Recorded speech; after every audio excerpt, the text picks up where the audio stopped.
came to.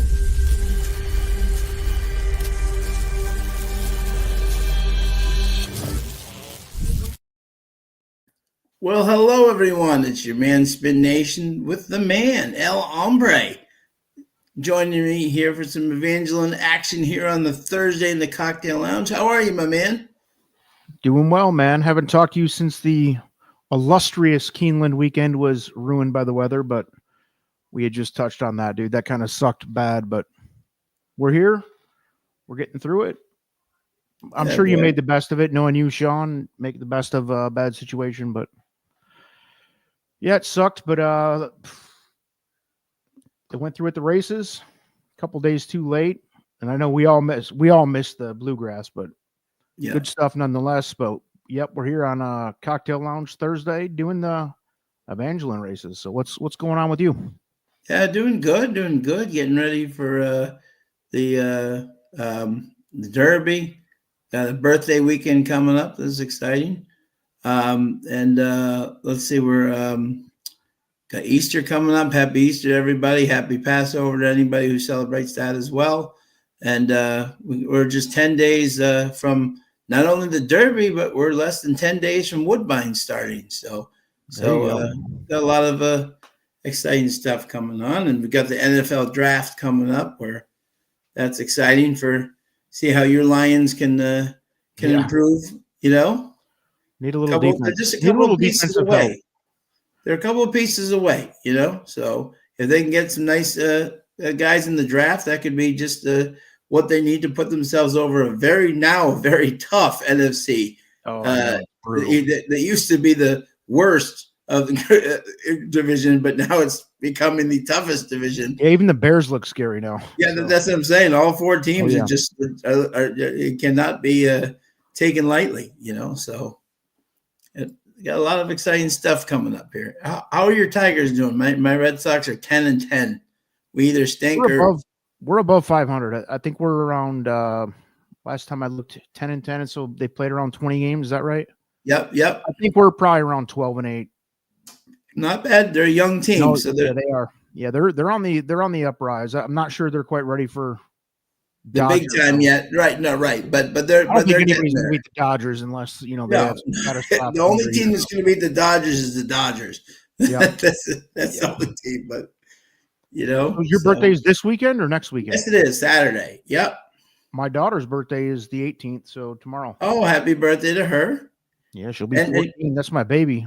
So. Yeah, I know exactly. And I heard we had a big act. Did they a big part in the thing? Your daughter? Oh yeah, every it's constant. It's constant. Yeah, my youngest daughter just got off of playing Cinderella, and my older daughter was just she opened up for Marcus King Band, if you know who that is. Yes, absolutely.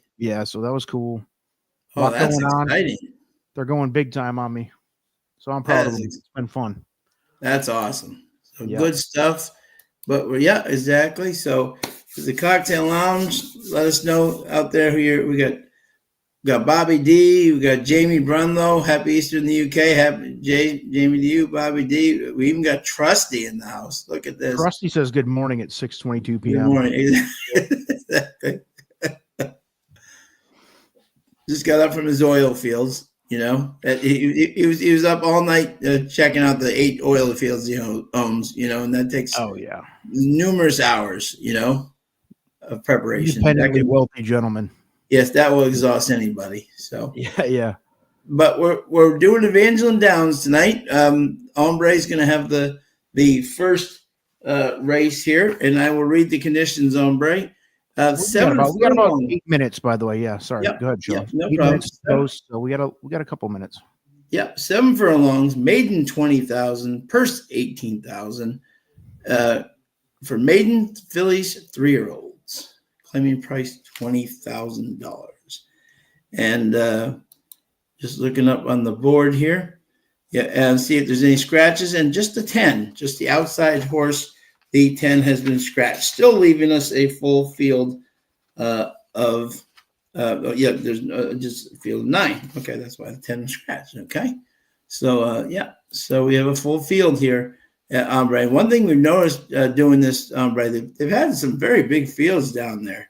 You know, That's So, good. That's a good sign. I mean, sorry we can't say that for some of the other what used to be significant tracks, but yeah, agreed. Yeah, it's good to see it. I mean, as we know, the industry's been in better positions in the past, but yeah, it's good to see some of these. Like, I hate to, with no disrespect, but second tier tracks getting, getting some exposure. Yep. yeah, it's good stuff. Yep, exactly. And we got Jonathan Simpkins saying, "Be nice to Dennis." We're always nice to Dennis. Is Yeah, that Dennis. Jonathan? Dennis is a legend around here, man. Yes. And look at this. We have the mayor of Turfway joining us tonight. There he is, There he is, the the mayor of mayor Turfway. of Turfway. It's a great Look at name. this. Should we be worried? Is race one, we already have Dennis and No. Colin both joining us. Yeah, we're in trouble. We're in trouble, folks. Rick Johnson, what's up, man? How are you, Rick? Great to see you, bud. All right, so Andre, I'll give you my quick thoughts here on the first race here. My first pick was a 6, Blushing Cam. I think this horse looks to be a bit of a standout here. For me. Our digister is the trainer, Melancon. The trainer's won for 21 of the year, which is a little bit of a concern, but I just like the fact he's very good with horses he gets for the first time, 23%. Sprints, 21% seems to be. He just seems to have faced better. And this group wasn't exactly a standout group, if you will. So I think he just the class. I think as I often say, you found the right group in the sandbox of friends, and I think he's found that group. She has, excuse me, and so she is my top pick. My second pick is the 2 Parisian Light, Jonas Gibson, Guerrero. Guerrero's over 25, but ran a Turfway. I had a nice workout last time. Again, here's a trainer who's 23% in sprints, 30% in the maiden claiming. This is where he makes his bread and butter. And even ran a nice third at Churchill Downs versus 20,000. That group is clearly better than this group. So I think this too could be live here. And then my third pick was the 7, Clearly Gorgeous, Brett Brickman. I mean, this is what his bread and butter again. Has Renfro on there. 2 solid efforts at Delta Downs, but comes over here 21% in the maiden claiming. So I was 6-2-7. All right. I'm responding to Collins. You guys will love this. Yeah, Alex Bregman won the last race at Keeneland today. Good for him.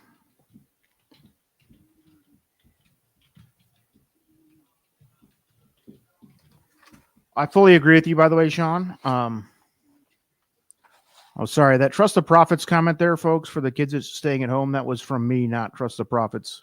That does not reflect the thoughts, this opinion does not reflect the thoughts and opinions. I thought I was signing as myself. My bad. This does not represent Trust the Prophets as a team. So, but for me, that's my standpoint, because you know what, the Tigers offered him a decent off-season amount, and he turned it down, which I get, because he doesn't have the power to hit in Detroit, because we have our field is much bigger than Boston. Yeah, it is. It's a big field. Yeah, smart move. I get the move, but F him and F his family and F his horses. So now that I have a wrench, I can put TDP in timeout. Joseph Myers. Right, Joseph Myers, how are you, my friend? Thank you for joining us tonight. Thank you, Joseph. No, I fully agree, though. The 6 was a standout. I hate to say it, because at last I looked, it was 7-5, the horse. Yeah. Let's try to get an update on that. Yeah, still 7-5. Still 7-5. Yep. I'm gonna do a $8 bet total. It's a $2 exacta. Sure. I'm keying the 6 up over the 2, 7, 8, 9. Love it. Okay. For Love a total it. 8. Yep. For a total of $8. Yep. It's kind of chalky, but if the right horse comes underneath, we can make some money here. No, I like it. I think it's pretty conservative too. So. Yep. As a starting point, try. Yep. Absolutely. I love that play. Yep. So it's $2 exacta. Key. Yeah. 6 over.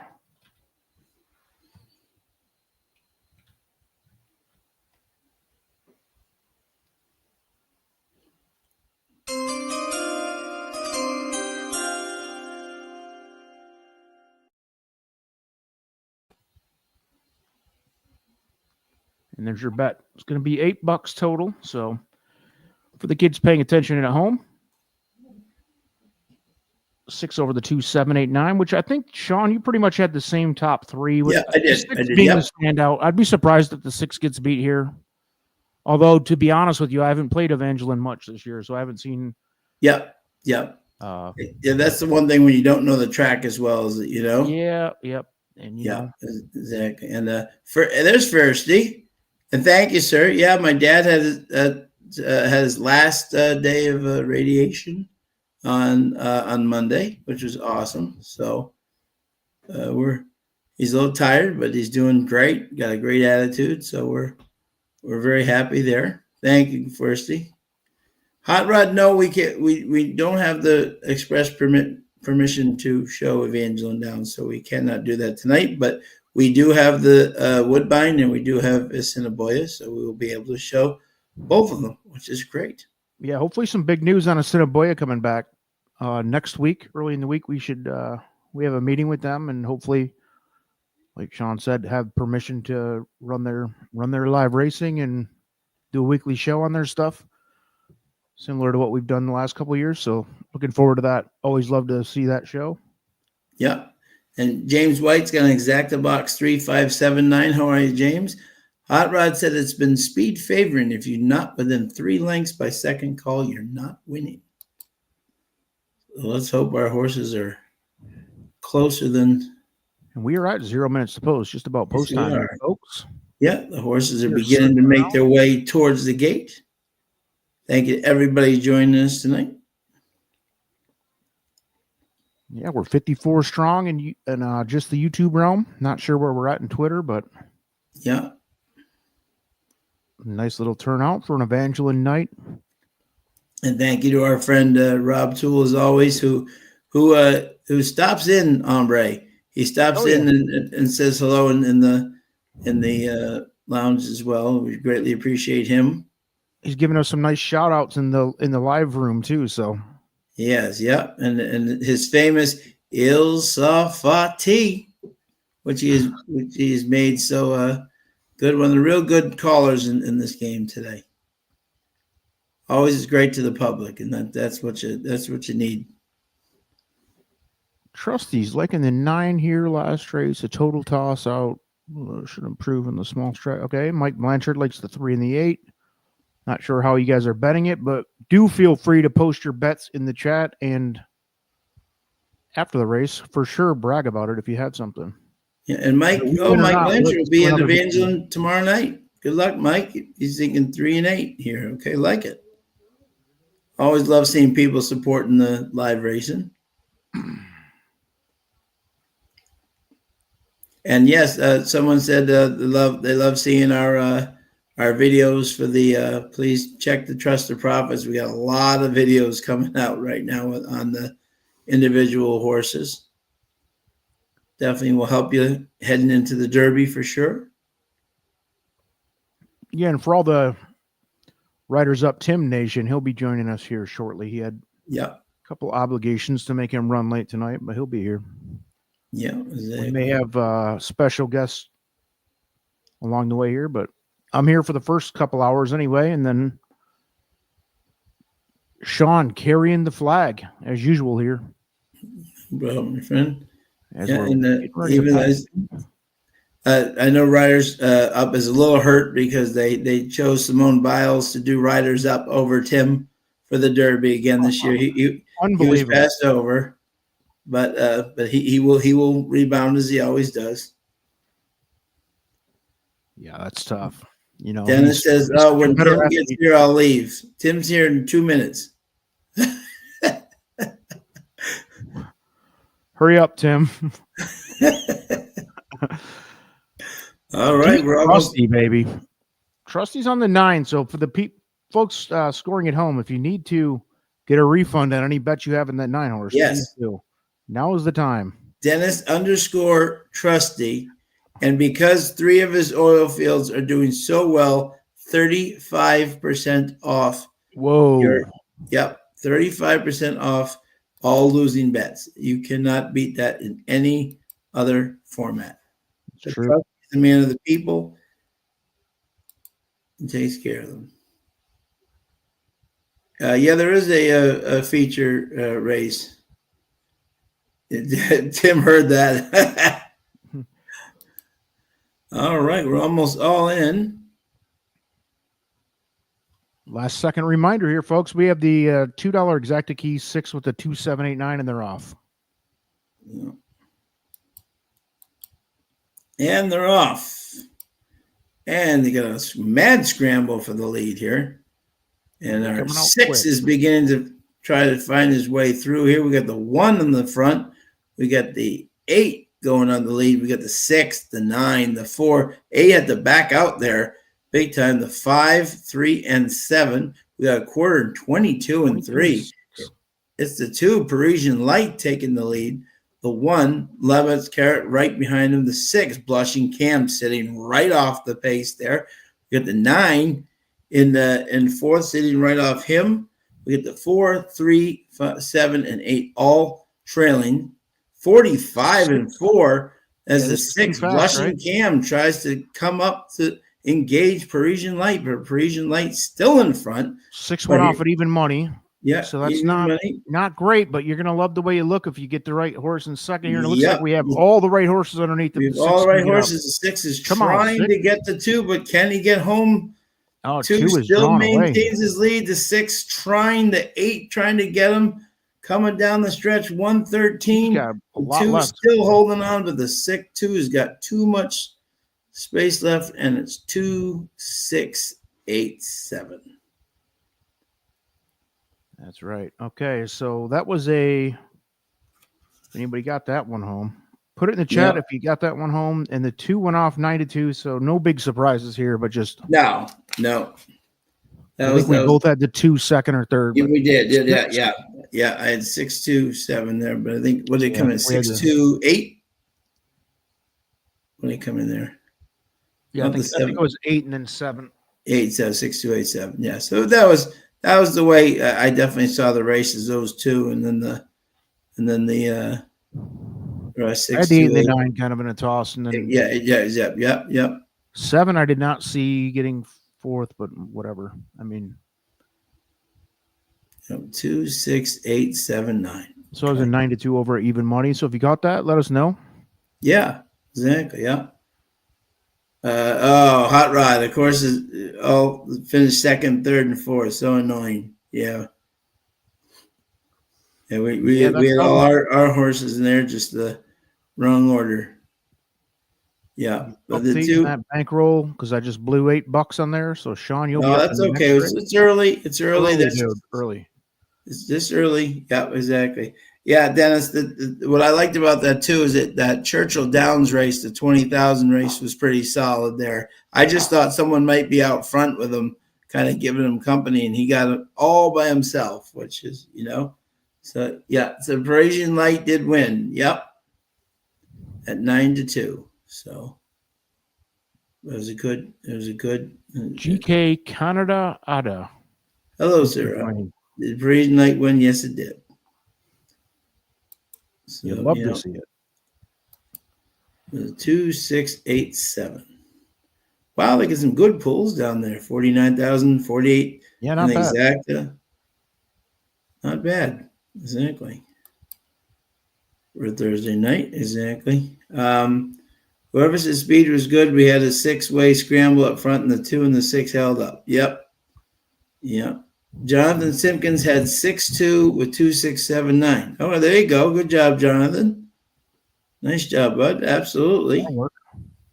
Well done. Well done, good sir. Love to see you guys winning. I did not see the probables on that exacta, but it's got to be pretty decent.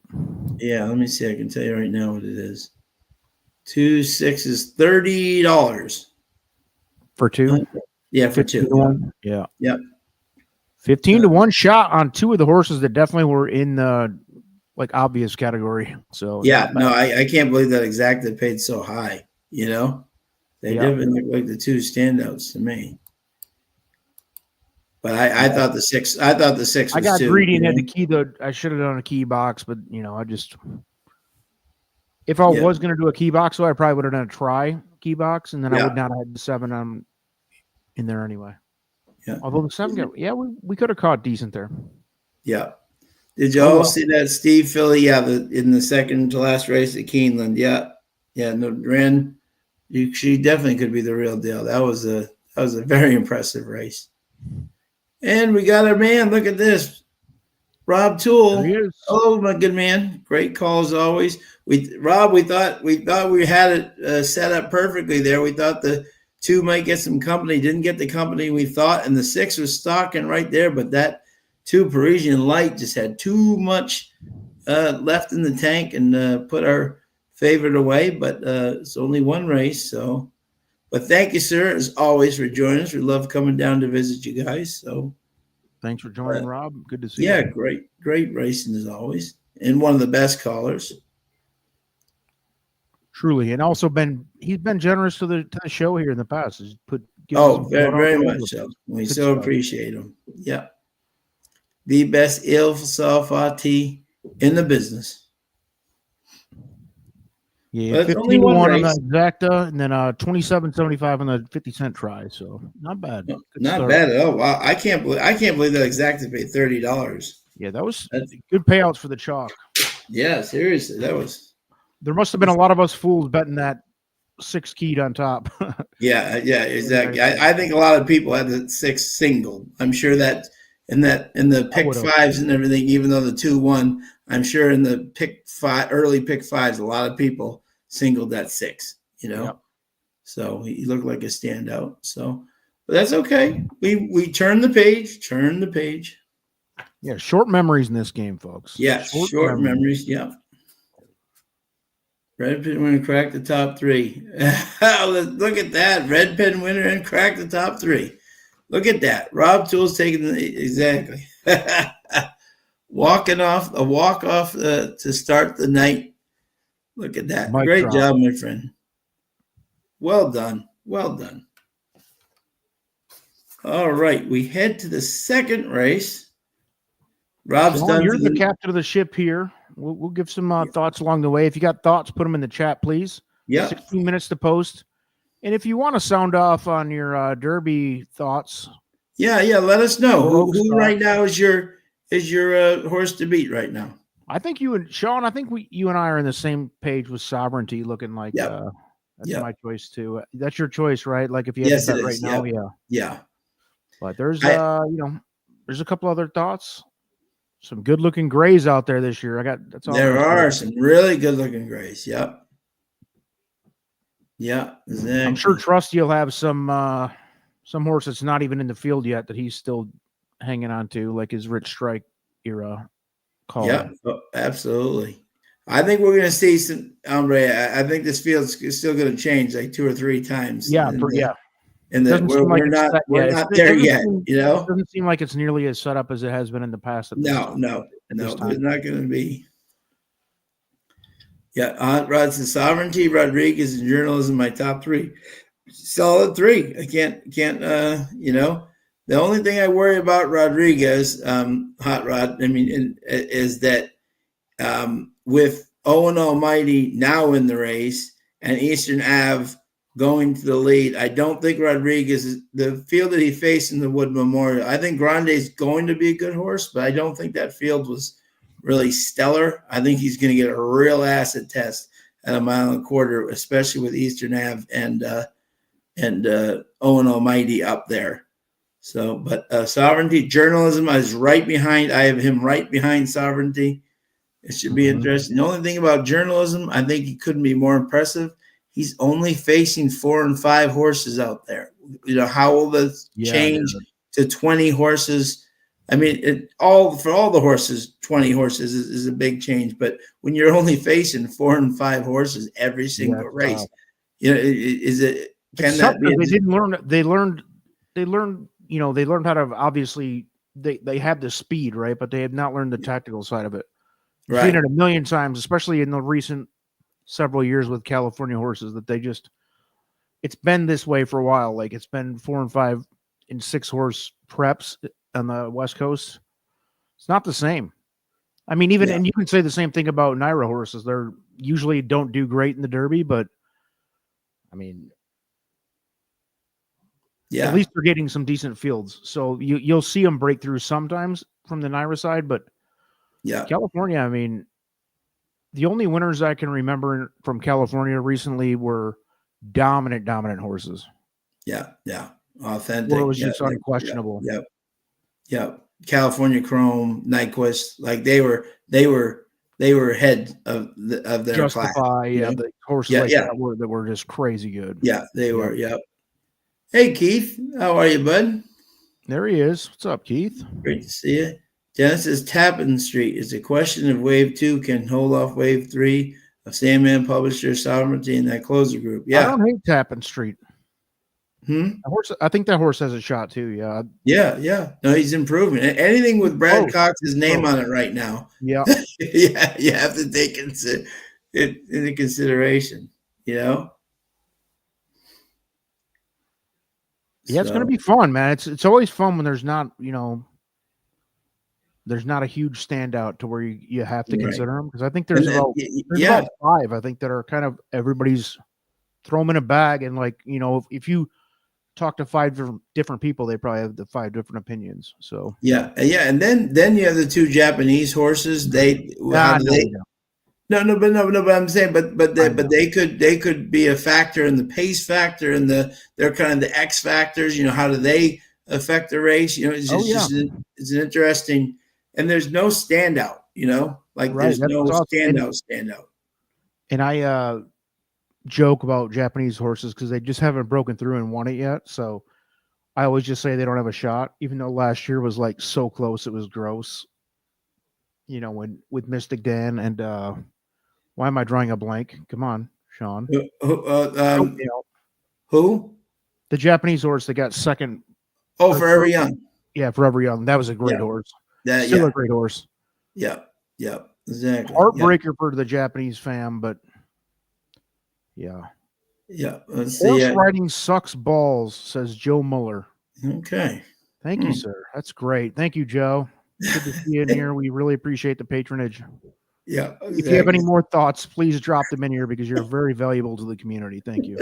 Sandman and Burnham. Wow, Burnham Square is a complete fade. I couldn't disagree on that one more. I actually agree with you, Hot Rod.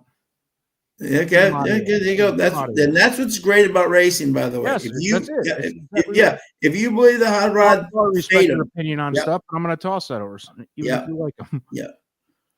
Yeah, and believe it or not, Luxor Cafe looks better than Forever Young. Well, we'll see.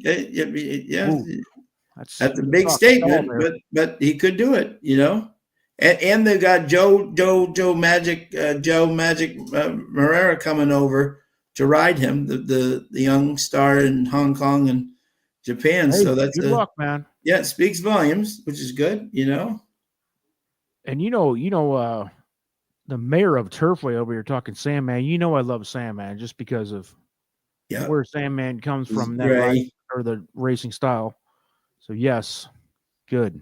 Yeah, and here's Rob. Yep, Irad jumping up on Publisher on a trainer he doesn't really ride often. You know what I'm saying?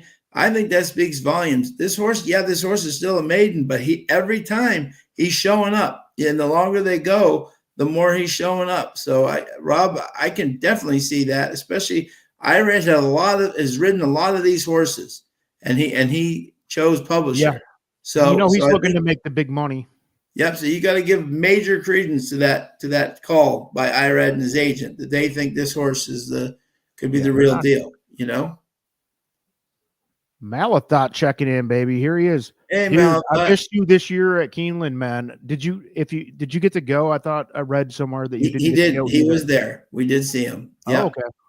Well, good for you, man. I didn't get to go. I couldn't pull off the early week thing after the rainouts. So yeah, he was there we saw him on Monday. Yeah, I did. I think Malathot, you stayed for Tuesday, I believe. Yeah. Well, we'll see it. We'll see you maybe in the fall. I might go for the fall meet, since we got. Malathot has a great. Let's see, one need I read Rob Toole is officially 1 for 263 trying to catch Irad for the good ticket. I think you and Tim, Rob, are in the same boat. Rob, let me clue you in on a little tactic that I've come up with for Irad. Whenever you're betting horizontals especially, just put them on every ticket, even if it costs you way too much. Because if you're damned if you do and damned if you don't. So if you just cover him in every race, you can't hate him because he's going to win when he's not supposed to, and he's going to take a 3-5 favorite and burn him up in the first 30 seconds of the race, and he won't even be close at the end. And then he's going to win on like an 8-1 horse that wrecks your pick 5 if you don't have him. So you just gotta, that's a different animal right there. Malafat loved Lacara, and she dominated in the Ashland. So good job, Malafat. Marv Beatty, how are you? Here we go, baby. We got a good turnout tonight. We got almost 70 people just on YouTube, plus a bunch more on Twitter and X, whatever you call the shitty software nowadays. Sorry, language. Bobby D's got exacta box 5, 2, 8, 9 in the win on the 3 and the 1. And, Sean, for the record, I just went 31 minutes before my first swear, I think. That was very impressive. I think that was very mature, impressive. Showing some maturity here. I love growing up on you folks. Love it. There you go. There's your first mention of Tiztastic in the chat. Were you out on Tiztastic? I think he is legit. TTP fam here that's pretty high on him too. I think he's got a very legitimate chance. I think that was a very professional win at Fairgrounds, and I think this shows too that day that he ran at Oaklawn where there was nobody closing the whole day. The track just didn't play for him. The first track he got to Fairgrounds and he got to show his stuff, and it was impressive. And I know I'm biased because of Preservationist. Chunk of Gold ran very impressively right with him coming down the stretch. So I'm saying both of them, they're not throwouts, Exactly. So Dennis says that he wouldn't take him at 50-1. So press your bets for Tiztastic. Yeah, exactly. Yeah, right, Dan. I agree. Yeah, without the post position, Dan, it's obviously there's for sure. Everything changes. Exactly. You get the 17 horse, you get the inside 2 or 3 posts. Right. And Hot Rod here it is the best horse doesn't always win the Derby. It's all about trip and the jump. You know what I'm saying? It's about the gate and the trip. I mean, come on, dude. Yeah. The mayor of Turfway going with his Jeff Ruby winner, Final Gambit, will be in the money. Of course. Luan. Exactly. I'm a big Louis fan, but get real. Good cheer. Get real mayor of Turfway. I can't stand calling him that. It's Mike Whitten, folks, for the kids at home. Yeah. it's our buddy Mike Whitten. I can't take mayor of Turfway seriously, but it's a great name. So keep it, please. It's good stuff. I think it's classic. Exactly. All right. How much time we have here, Sean? Because we got they're still in the post parade here with 6 minutes to go. So we do have time. A full field of 9 again here, which is great. You love to see that. Bettors, no matter what. And tool time selections, by the way, here, if this helps. Yeah. Rob's already doing great. 8-7-2 are his picks here in this race. Well, I'm going to agree with Rob here, but I'm going to put the 9 on top with the 7-2. Okay, like it. Just, I get it. And the 4 is the current favorite, American Dollars at 2-1 with Timmy Thornton. But I like that 9, especially looking at 5-1 here. Let's see. Yeah, 5-1 on Clarestown. Vargas, not necessarily his best last race out, but I don't know. Again, without knowing the track tendency tonight, or in recent races here, because I haven't been following as close as I'd like to, but I don't know. The horse, according to the TTP charts here, came out on top, not by a ton, but by a decent margin. But I do agree with the 2-7 underneath. Or this looks like a box race to me more so than a key race. But it's up to you, Sean. You're driving race 2. What are you thinking here? What were your numbers, my friend? I had 9-2-7 in the 4. I didn't like the 8 nearly as much as I guess Rob did. Yeah. I did. I had 4-9-2-5. We're close then. Yeah, exactly. So, I thought, I was very similar to you on that one. Looking at this field, it's a wide open field, and obviously the the 8 getting play, Santiago Edward. I'm just checking this 8 quickly and the here. 4 getting most of the money The here. stats. We're kind of learning June's these getting some love. people. They're both Joan, like 2. So Juan, yeah, and with Vincente del Cid. Riders up him like Vincente was 2-9 off as his well. mounts. Vincente's off his mount. So, okay, so this is Eddie Santiago is on Eddie that. Santiago, who has ridden this horse before at Delta Downs, the allowance race, and came in 4th. So this is not his first time riding this horse. So, and I'm looking at I think this is very similar to what we were kind of talking about there. 3 minutes to go. You know what? Ring that thing. I already know who I like there. All right.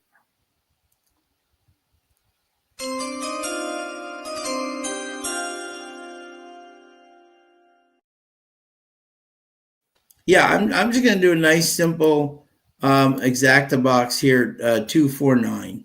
I think that's the way to play this race. How much are you spending? 12. $2. Yeah, $2 exacta box. 249. Yep. 249. Yep. Nice and simple. Tim rises up. Tim likes 2 and 9. Let me see here. Sean, have you heard any insight on Simply Joking? Simply Joking has just been running good races, Hot Rod. They will, obviously, everyone's talking about, we saw it today, Good Cheer worked out 59, and Quiet Side, I saw her workout. I got to see Johnny Ortiz when I was at Keeneland. He's very high on her. She's a very talented horse. But all Simply Joking has been doing is running great races. So I don't think that Simply Joking should be thrown out versus those two. I think she could be right there with her, and I know that her connections are very high on her. So I think she could be very, very live in that Oaks race for sure. Malafat, I think the European Japanese automatic entries make the race a spectacle instead of a race.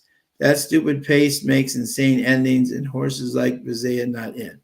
Well, I mean, the connections of Forever Young would disagree with you. If Sierra Leone didn't hit him, he wins the race. So to not have the Japanese horses in, I'm just saying when they've last year at least showed that they can definitely, and we don't know about these two yet, but they could, if they prove themselves, then it's becoming, it could become a good trend. But the European ones, they really don't, the English horse did not come exactly because they run on synthetic. So I don't think we have to worry about them, but the Japanese for sure.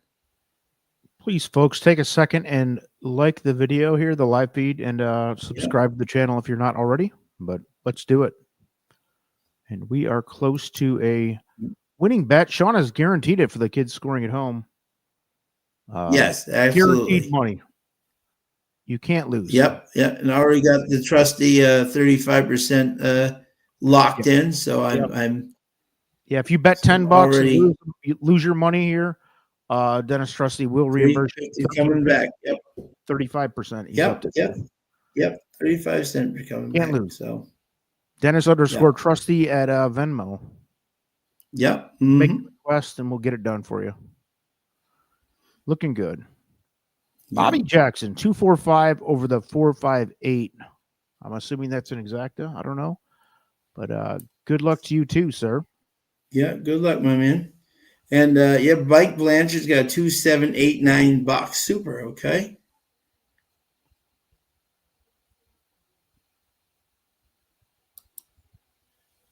Yeah, there we go. Mikey Blanchard going for a super. That's bold, bro. It's a tough field. Hey, listen though, stranger things have happened. JG Funk, how are you, my friend? Bobby Jackson, good luck, my man. Yeah, FanDuel has now updated the app as easier ways to key box and box. Yep, there you go. And he's got 3-8. Dennis likes the 3 here, win and show. Cancel. Good luck, Dennis. Betting the 3. Well, I guess considering he's got Venmo, he has to bet Ven.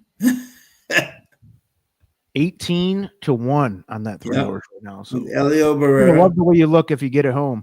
And we are Yes, yeah. close to 80 strong here on YouTube. So Yeah. thanks everybody for joining. Please subscribe if you haven't already. Hit the Yeah, like, all that. I Sammy want to know where Sammy Brayu won the race last week, so trying to do that too, you know. And you see some balance here in the betting. The current favorite is 2-1, the 4-horse, but the 2 and the 8 are very close there with 3-1 and 7-2. Yeah. And they're about to load up. Yeah, yeah. Going to the gate for race 2. And our bet is Exact the box 249. $2, $12 total, folks. Good luck for the kids scoring at home and those who are betting on whatever you're betting on. And be sure to drop your comments in here if you win something big, because we always like to see somebody, even if it's not us, somebody winning big is always better than nothing. Yeah, and we love to see you guys win and applaud you likewise. Yeah. You got the 4 going in, got the 5. Jonathan, I'm just going with a little simple shock top, a little cheap Belgian white for the kids scoring at home. Yeah, let us know what you're drinking out there tonight. And once again, if you're doing any drugs, like harder drugs and all that, don't be shy. Let us know in the comments. Feel free. Nobody's judging here. The last horse goes in the 9. Star's got the thing in his hand. Wow, Rick Johnson's really going 4. And they're off. And a huge break to the lead. The 3, Venn, going for the lead. We got the 2 and the 1 from the inside going out. And the 1 is really screaming here. The 1 is definitely screaming big time here. Ranch Water, the 7-2, second, sitting right off him. You got the 3, Venn, who got bet down to 9-1. Dennis hammering him. We got the 6, 70-1 Wood River. We got the 7, the 5, and then the 9 is not even in the screen right now with the 4. We don't. But a quick pace up there, 23-2. The 2 sitting right off them. Here comes the 9. The 9 beginning to get into the picture. The 8 beginning to get into the picture. We may have lost the 4. Yeah, I think so. I think we lost the 4, unfortunately. But but the 1 is going 48, has slowed it down, but the 2 sitting right on his outside. The 3 at 9-1 making a big move up front. We got the 7 coming up. We got the 9 trying to make a move. I like the where 2 we're at here. taking over. Ranch Water. Let's get the 9 wide here. Let's get the 9 wide here. Right. Yep, trying to come. Yep. Yeah, well, the 4 is loose in the back there. Is like the 2's trying to hold on. The 1 coming up the rail. We got the 8 coming on the outside. We got the 7 trying to. The 9 is fading. Yeah. The 8 is in the lead. The 2's trying to hold on with him, battling back, but it's 8-2-7-1. No love for the kids. Yeah, again, when you don't know the how this track plays, it's harder to, I thought the 4 would be up there in the 9, and they both got out of the gate terrible, and the 2 is the only one that was on the lead, and as they said, Hot Rod, great job, my friend, still alive, 1 down, 2 to go, nice job. Some folks might be. For the people scoring at home, Sean, we have $80 left out of our $100 bankroll. So, yep, hasn't been wonderful yet, but this is not the first time we've stumbled out of the gate ourselves. So, much time to make up for it. Yeah, but, absolutely. I wanted to mention Malathot drinking a High Lie. That's a great IPA, probably my favorite. Got a little pep in its step. Down there from somewhere in Florida. I can't remember where that brewery's at, but I think Bobby's a winner. Let's get a winner here. I think Bobby D is a winner. Bobby D's celebrating. Hot Rod's celebrating. Everybody's a winner. Good job, Everybody's a winner in the lounge. Look at that. Love it. Great job there, Bobby D. Love to see it. Back to box 5281 or 5289. Sorry. It's good. Yep. No, exactly. I don't know what 7-1, really. I know, Rob, huh? Wow. Took the yeah, field and Malathot, just, Tampa. That's Cigar City Brewing. I remembered that after I said it. yeah, Good beers. crazy. Yeah, 8. Yeah. The 8 was really, how did that 8 go from 5-2 to 7-1? Rob, I'm with Rob. That's wow. I If don't you know, but if like you that, had it, you love it because it good. That's usually what I'm goes the other saying. You direction. are. It's Easter and Christmas come Yeah. early together. I mean, Seven good to one Lord, over 7-2 is going to be a little sweetheart of a payout, especially it if you had is. the try. Yeah, The try is going to be wild, especially with the exactly. chalk off the board. Yeah, Rob, I did not see. He was 5-2 at one point, and clearly someone bet a couple other horses not named.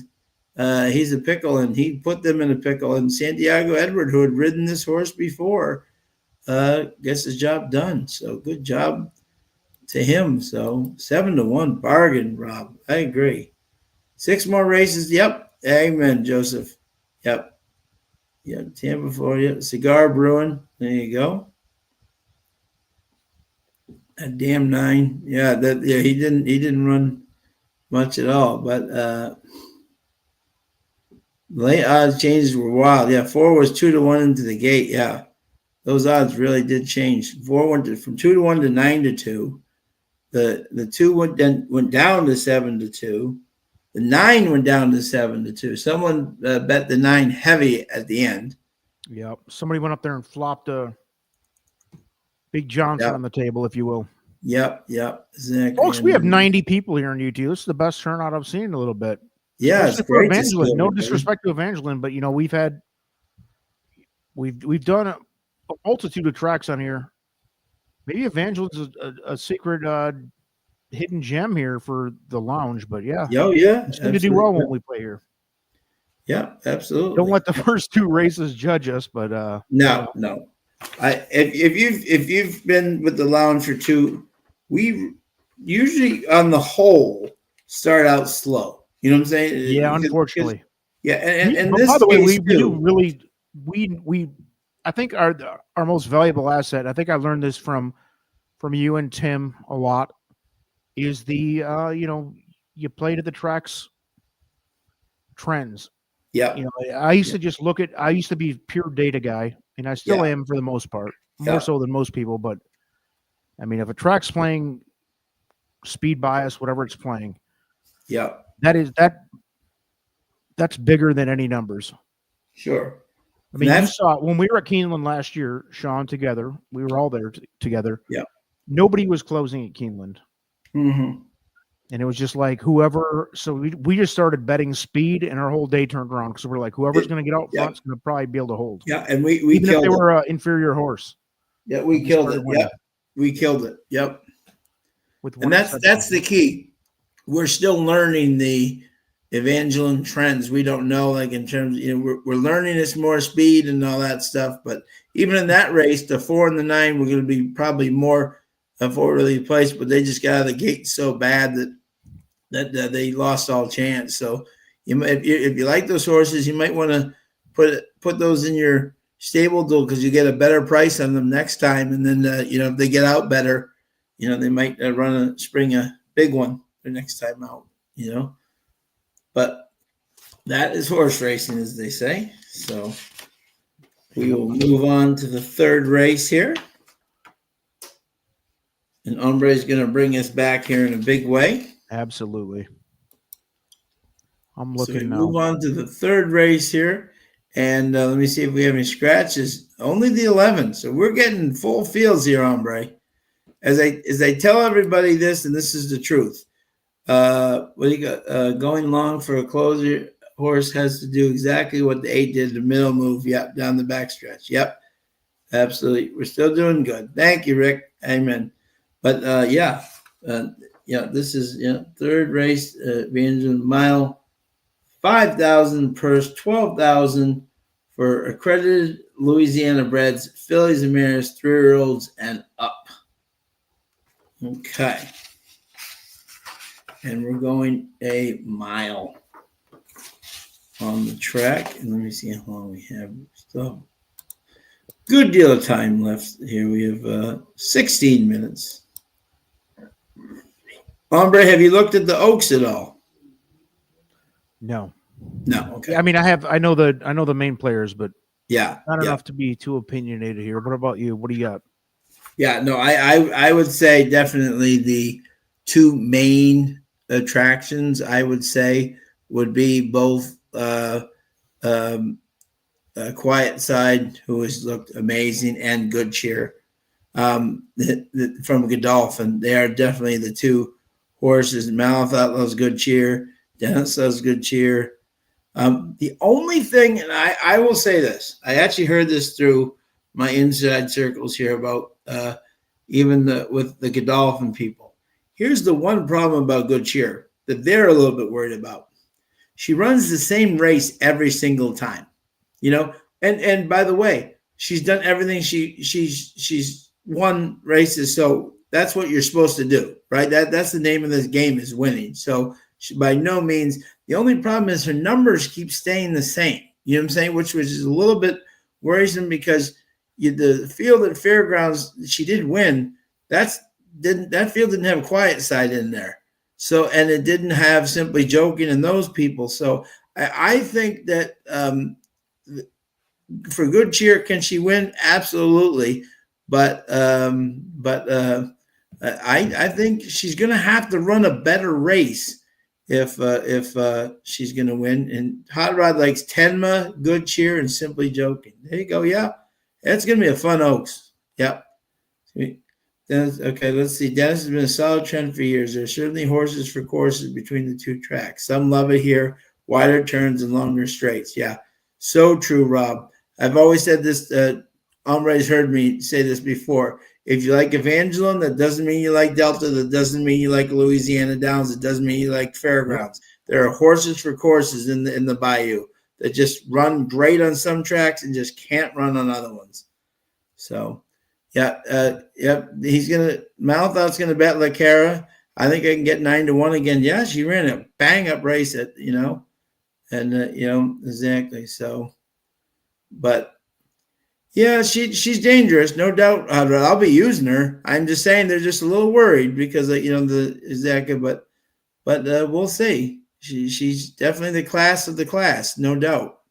And to leave her off would be foolish. So, but yeah, she ran a 5 and the 3 last out. Yeah, exactly. But the group is the same kind of style. I like playing the turf horses from here when they run a delta. Yep, used to the tighter turns on the turf. Yeah, great tip. Listen to Rob last race. He had that 8, didn't he? At 7-1. He did. Yeah, he is. Rob is on fire right now. Rob is just like Rob could just walk off like. All right, Rob, put the bet in here. You'll be the official bet of the lounge if you want to do race. Exactly. He's already hit the grand slam tonight. Although we're going to move the needle, quote unquote, as we do here in the lounge. If Rob puts his bet in, right.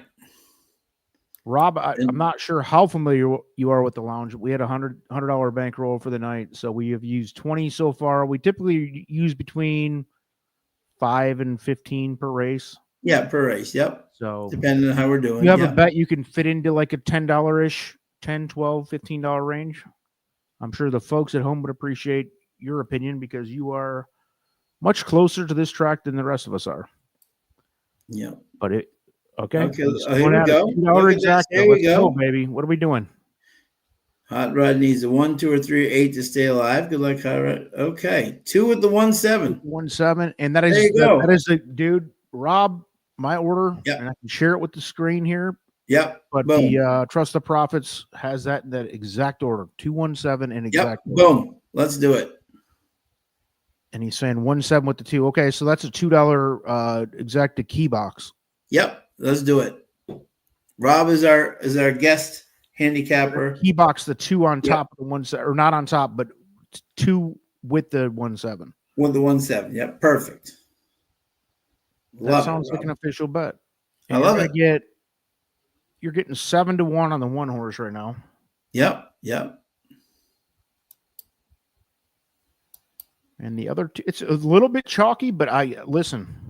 There's nothing I wrong with love it. playing with chalk, especially if you get this. If the one gets involved, it's going to pay. So it's not Oh, chalk. absolutely, absolutely. I love it. I that's the way I had it. I had 2, 7, 1, and one exactly. And I have the That's, 8 there, 8 and 9 exactly. in there, and even the 3. But psh, I mean, what are you going to do? Bet a box with 17 horses in it? You can't do it.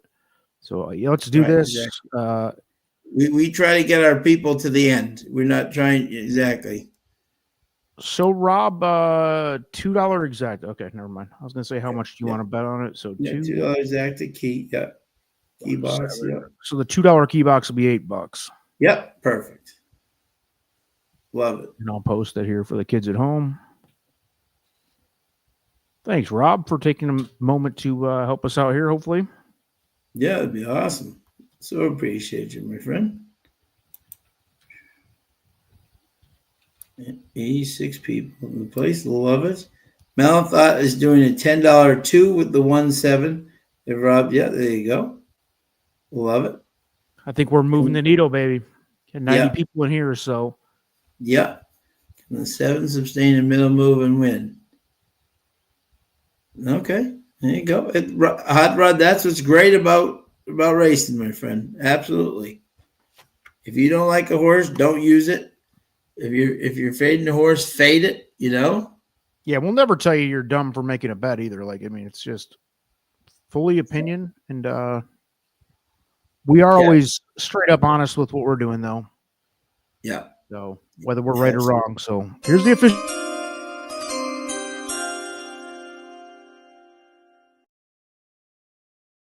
$8 it's going to cost you. $2 exacta key box, 2 with the 1-7. Yes, sir. You're not familiar with a key box? 2 horse has to be either first or second, and the 1 and 7 has to be first or second as well. So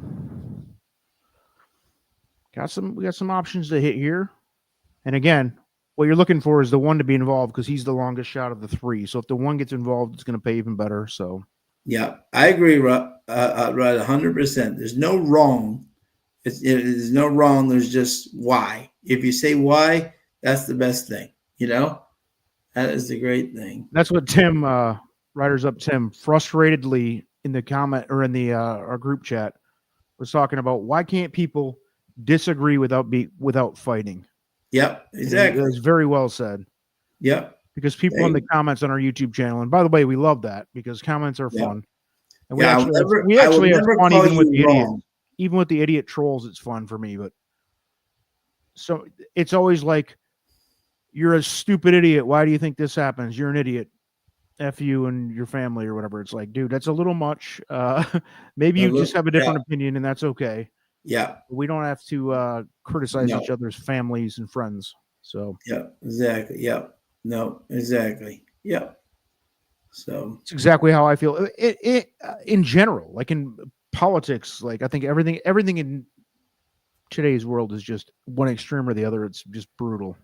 It's like, shut up, dude. We don't have to agree on everything, especially when it comes to which horse is going to run faster on a given day, dude. These are wild animals. What are we talking about? It's literally a matter of opinion, and that's it. Yeah. Amen. Yep. Amen. Opinions are fun, and I like a little friendly banter and argument, but oh yeah, absolutely. Bob Jackson's got a 7-9 exacta box. Good luck. Yeah, I like that 9 a little bit too. Yeah. I ain't mad. Dennis is boxing the 2 with the 1-3-7-9 trifecta. Dennis, I'm not far off you there. I would have if you want to throw in a price horse, according to our formula picks here, the 8's probably a little underrated for his money. If you're looking for a price to get into the try, 23-1 right now. But obviously we don't feel strong enough to put that as an official bet here. But I think he might be able to sneak into the top 3, maybe. To all the new viewers, we're up to almost 100 now, and on YouTube alone. Please subscribe, like the video, whatever you got to do, or dislike it. Tell us we're stupid in the comments. It's a pari-mutuel game. Yep, the losing tickets pay the winning tickets. You got to root for the idiots, Tim. You're absolutely correct. If you disagree with somebody and you think their money is stupid, they're spending stupid, that's a win for you. So shut up. Dan H2 will have late odds drop to like 7-5. I wouldn't be surprised. Yep, wouldn't be surprised. Yep. Especially with Tool Time on fire right now. Tool Time, moving the needle. Amen. 6 minutes to post. Yeah, he's 2-1 right now. I'm looking live. But the 1 is 6-1. The 7 is 5-2. Dude, I'm going to tell you, we need the 1 to be involved to make some decent money here, but we can do it. Yep. 1-2 would be the perfect scenario. Yeah, Dan says 2 is burn money. Can't get there at that price. 8 interesting. I agree. Yeah. The live horses to me look like obviously 2, 1, 7, 8, 9. Yeah, 2 and the 7 to me look like standouts. Pretty big drop off after that. I mean, that was I'm mostly using the Trust the Profits formula tool here, but I'm also obviously gauging on past performance too. But looked like a pretty big drop off after the top 5. If I was betting a try key box or something like that, I'd probably be spending $18 on this race with a 2 key boxed over like 4 other ones, hoping for a big price to get involved. Understandably, though, you can't bet $18 50-cent tries all the time. Yeah, no, this does look like a race that could have a bomb involved. No doubt. All right, what are we looking at? 4 minutes to post. Yeah, we got turf coming up a little bit tonight too, which is nice. 4 is rider up. 5 is up. 6 on his way out. That's a good question. I don't know if the my opinion only. I don't know if there's. I think you could do like a pavilion style roof, like Hot Rod. The answer is Hot Rod. No, it would have to be like a pavilion style building. You couldn't do like a full stadium, like because there's no way that there's not enough money. It would be like a 6 furlong bull ring. If you try to make Belmont like a bubble, the cost would be absolutely exorbitant to do so. There's not enough demand. Yeah, no, exactly. Maybe the only place Hot Rod that could maybe do it would be like a place like Shaw Tin. I don't think they couldn't do it, but they get so much money. I'm saying that I'm saying that would be a option, but I don't think it.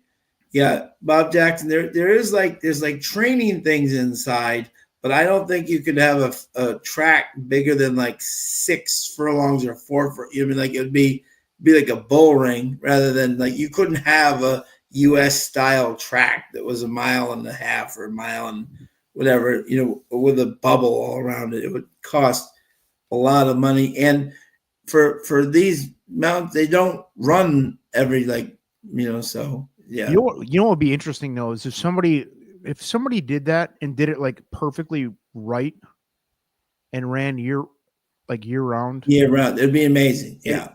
I think there's an outside shot it could work, but it would take such a huge commitment from somebody that a billionaire who's willing to lose like $100 million on something.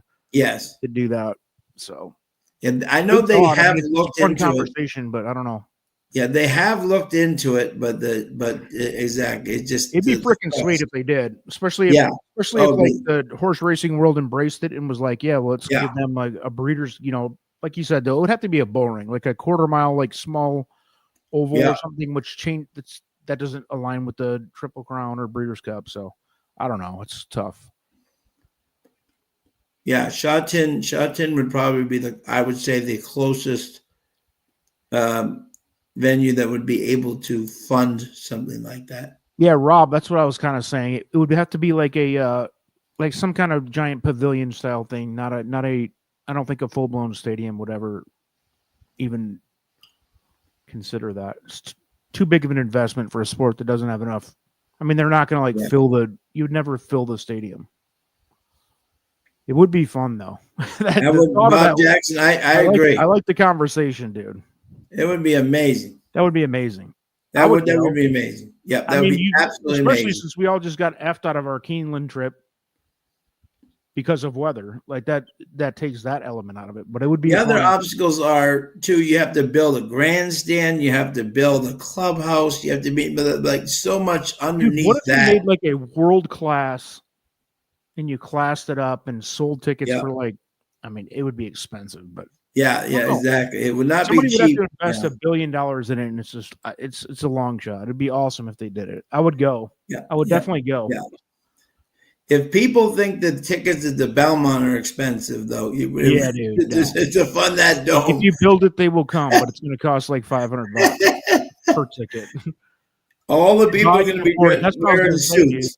Dubai, maybe, or something like that. Dubai can afford it. Yeah, exactly. But they'll all be wearing their exactly the tunics. They're not going to be wearing exactly. Churchill would do it. Fun thought, though. Great thought. Loved it. 0 minutes to post. We're getting close here. Thanks to everybody joining us here tonight.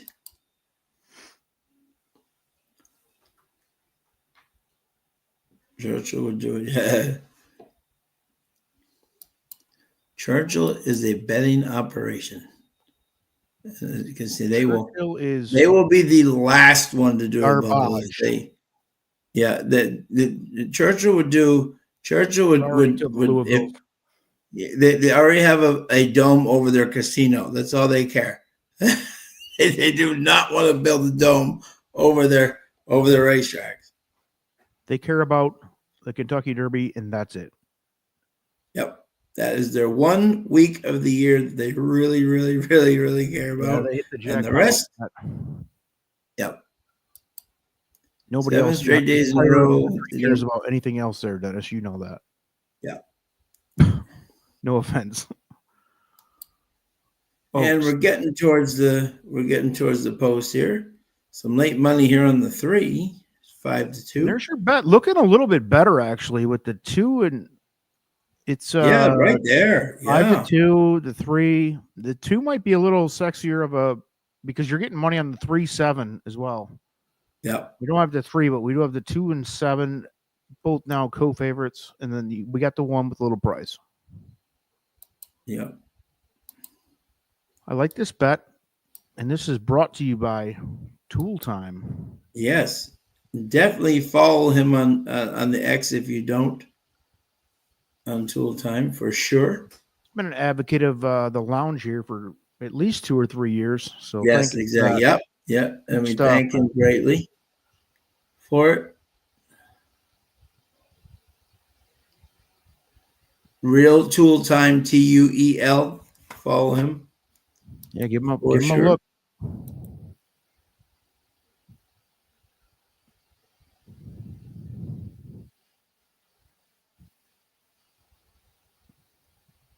They are loading up here. They'll be off in the next minute or 2.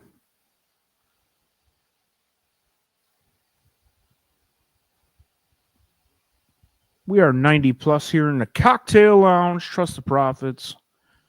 Got a ton of K Derby content out there already and a lot more to come. So stick with us. I feel like we're going to win this bet, Sean. I don't know. I like it. Exacta key box, $2. 2 with the 1-7 key exacta key box. It's an $8 total bet. So not a huge risk, and hopefully we can make a little money here. And we have 8 or 9 races tonight? We have 8 races. 8 races, so plenty of time. Plenty of time to score. I'm gonna have to hop off here in about 45 minutes, but I know Riders Up Tim's gonna come in for the pinch hit home run, just in case we need him. If someone's standing up in the gate.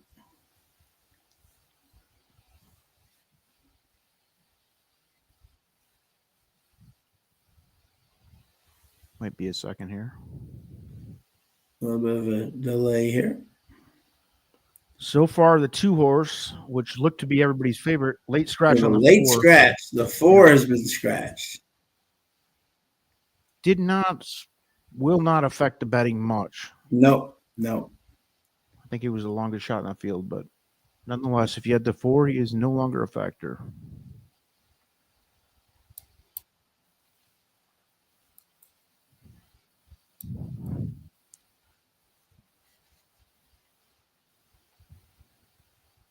There's the 2 dropping to 3-2 now late. Yep. Hopefully, at least stays in that range, not get any tighter. That's interesting. I've never seen a horse drop from 2-1 to 3-2 after a 55-1 scratch is out. That's I've seen some late money coming. Yeah, something, but I'm saying now it's going to be a few minutes too, because the writers are all off. Yeah, so we got a little bit of time here. We're all off our horses. Okay, now I will ask this question to the group. Which horse do you think going into the Derby is the most overrated horse? Like the one that you say, no, I think Hot Rod said, what was it? Burnham Square is overrated. That's my pick for that. For overrated? Yeah. Okay. Yeah. And I'll admittedly say this is the least engaged I've been in Derby prep season in the last few years, but yeah, I just don't see it. Yeah. Sandman, a lot of people saying Sandman is the most overrated. I think we've seen Sandman's movie before is the problem. I think, are you saying Tappet Trice? Yes, and many of Tappet's progeny. But yeah, I like Sandman. Yeah. I think one of these Tappet Trice type horse. I think Sandman's very comparable. I think they break through. Hey, Benny Betts. Yeah, Citizen Bull. I mean, that last race was just so disappointing. And he's a front runner. I don't know how he's going to hold up. People were anointing that horse as a Triple Crown winner a couple weeks ago. And it's like, dude, I never put $1 on that horse. Yeah. Not that I'm a genius or anything, but like that horse, I didn't see it. Still don't. I don't know. No. Going back in now. I'm with you, JG. I'm not coming off Sandman. I like Sandman and Sovereignty. I have 3 future bets. I have Burnham Square, Sandman, and Sovereignty. All at 16 and 17 and 18-1. So one of those 3 wins, I'll be happy. They're loading back up here, Sean, but I think, I think we're going to be off. Especially Junior. If Junior can win, I'll be a very happy camper. Now they're all in.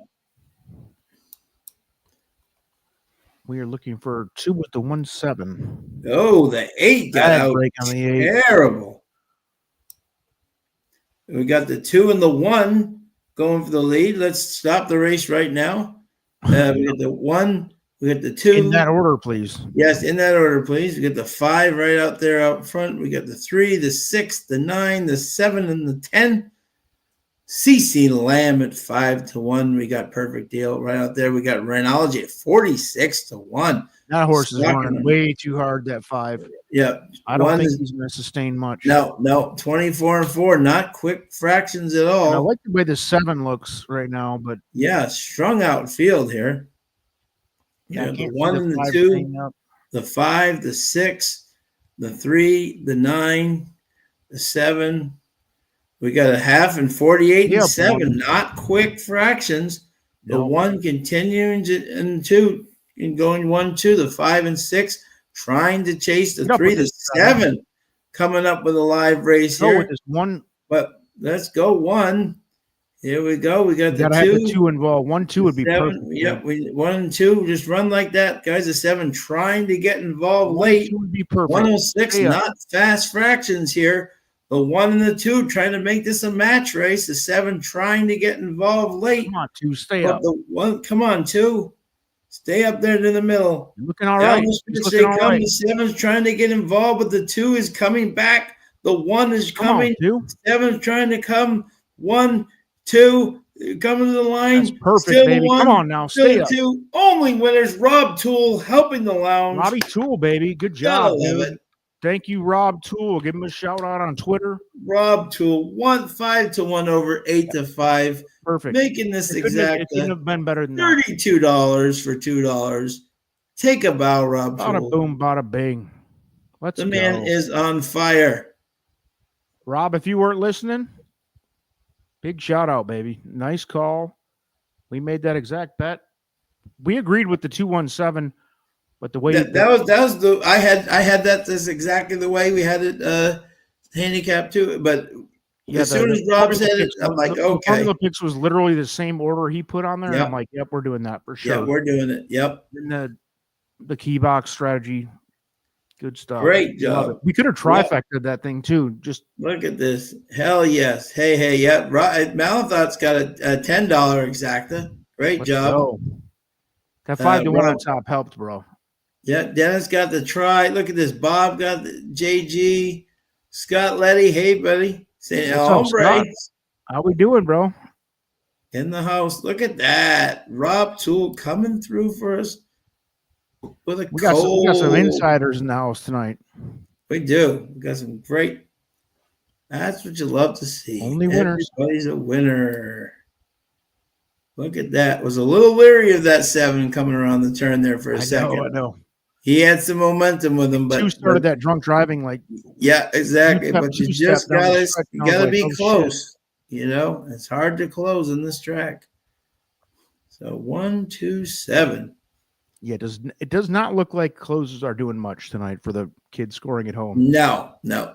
They're very strung out tonight. You know, so you have to be up there in the front. If you're not near the front, you're definitely lacking tonight for sure.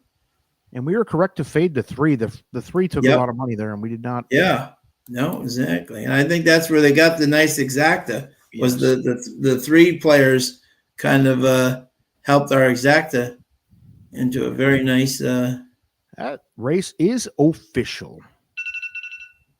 Oh, look at that! Jonathan played the try and exacta. Great job, Jonathan. Nice. We should have played it. We should have played the try too, but yeah, that's okay. That's okay. I'm not complaining. Yep. Everybody's a winner in the lounge. Love it. Thanks to the tool man, Rob, who is on fire tonight. If you've not been looking at his picks, so far he's 3 for 3 tonight. 3 grand slams, 12 batted in. Exactly. He's hitting the cycle if he comes in race 4. He is, exactly. He is. Hitting for the cycle. If you're hanging out for race 4, you might want to hang on to Tool Times picks here because the kids out here just dishing winners. Yeah. Dennis, no doubt about it. If Cole Battle were able to win, it would be the story of the year. Even if I don't use him and he wins, I will be so thrilled for Lonnie Briley and Juan Vargas and that whole connection. You know, what a story that would be for racing to see him win. I don't think he's going to get the 1.25 miles, but if he does and he wins, I will be thrilled for those connections. No doubt about it.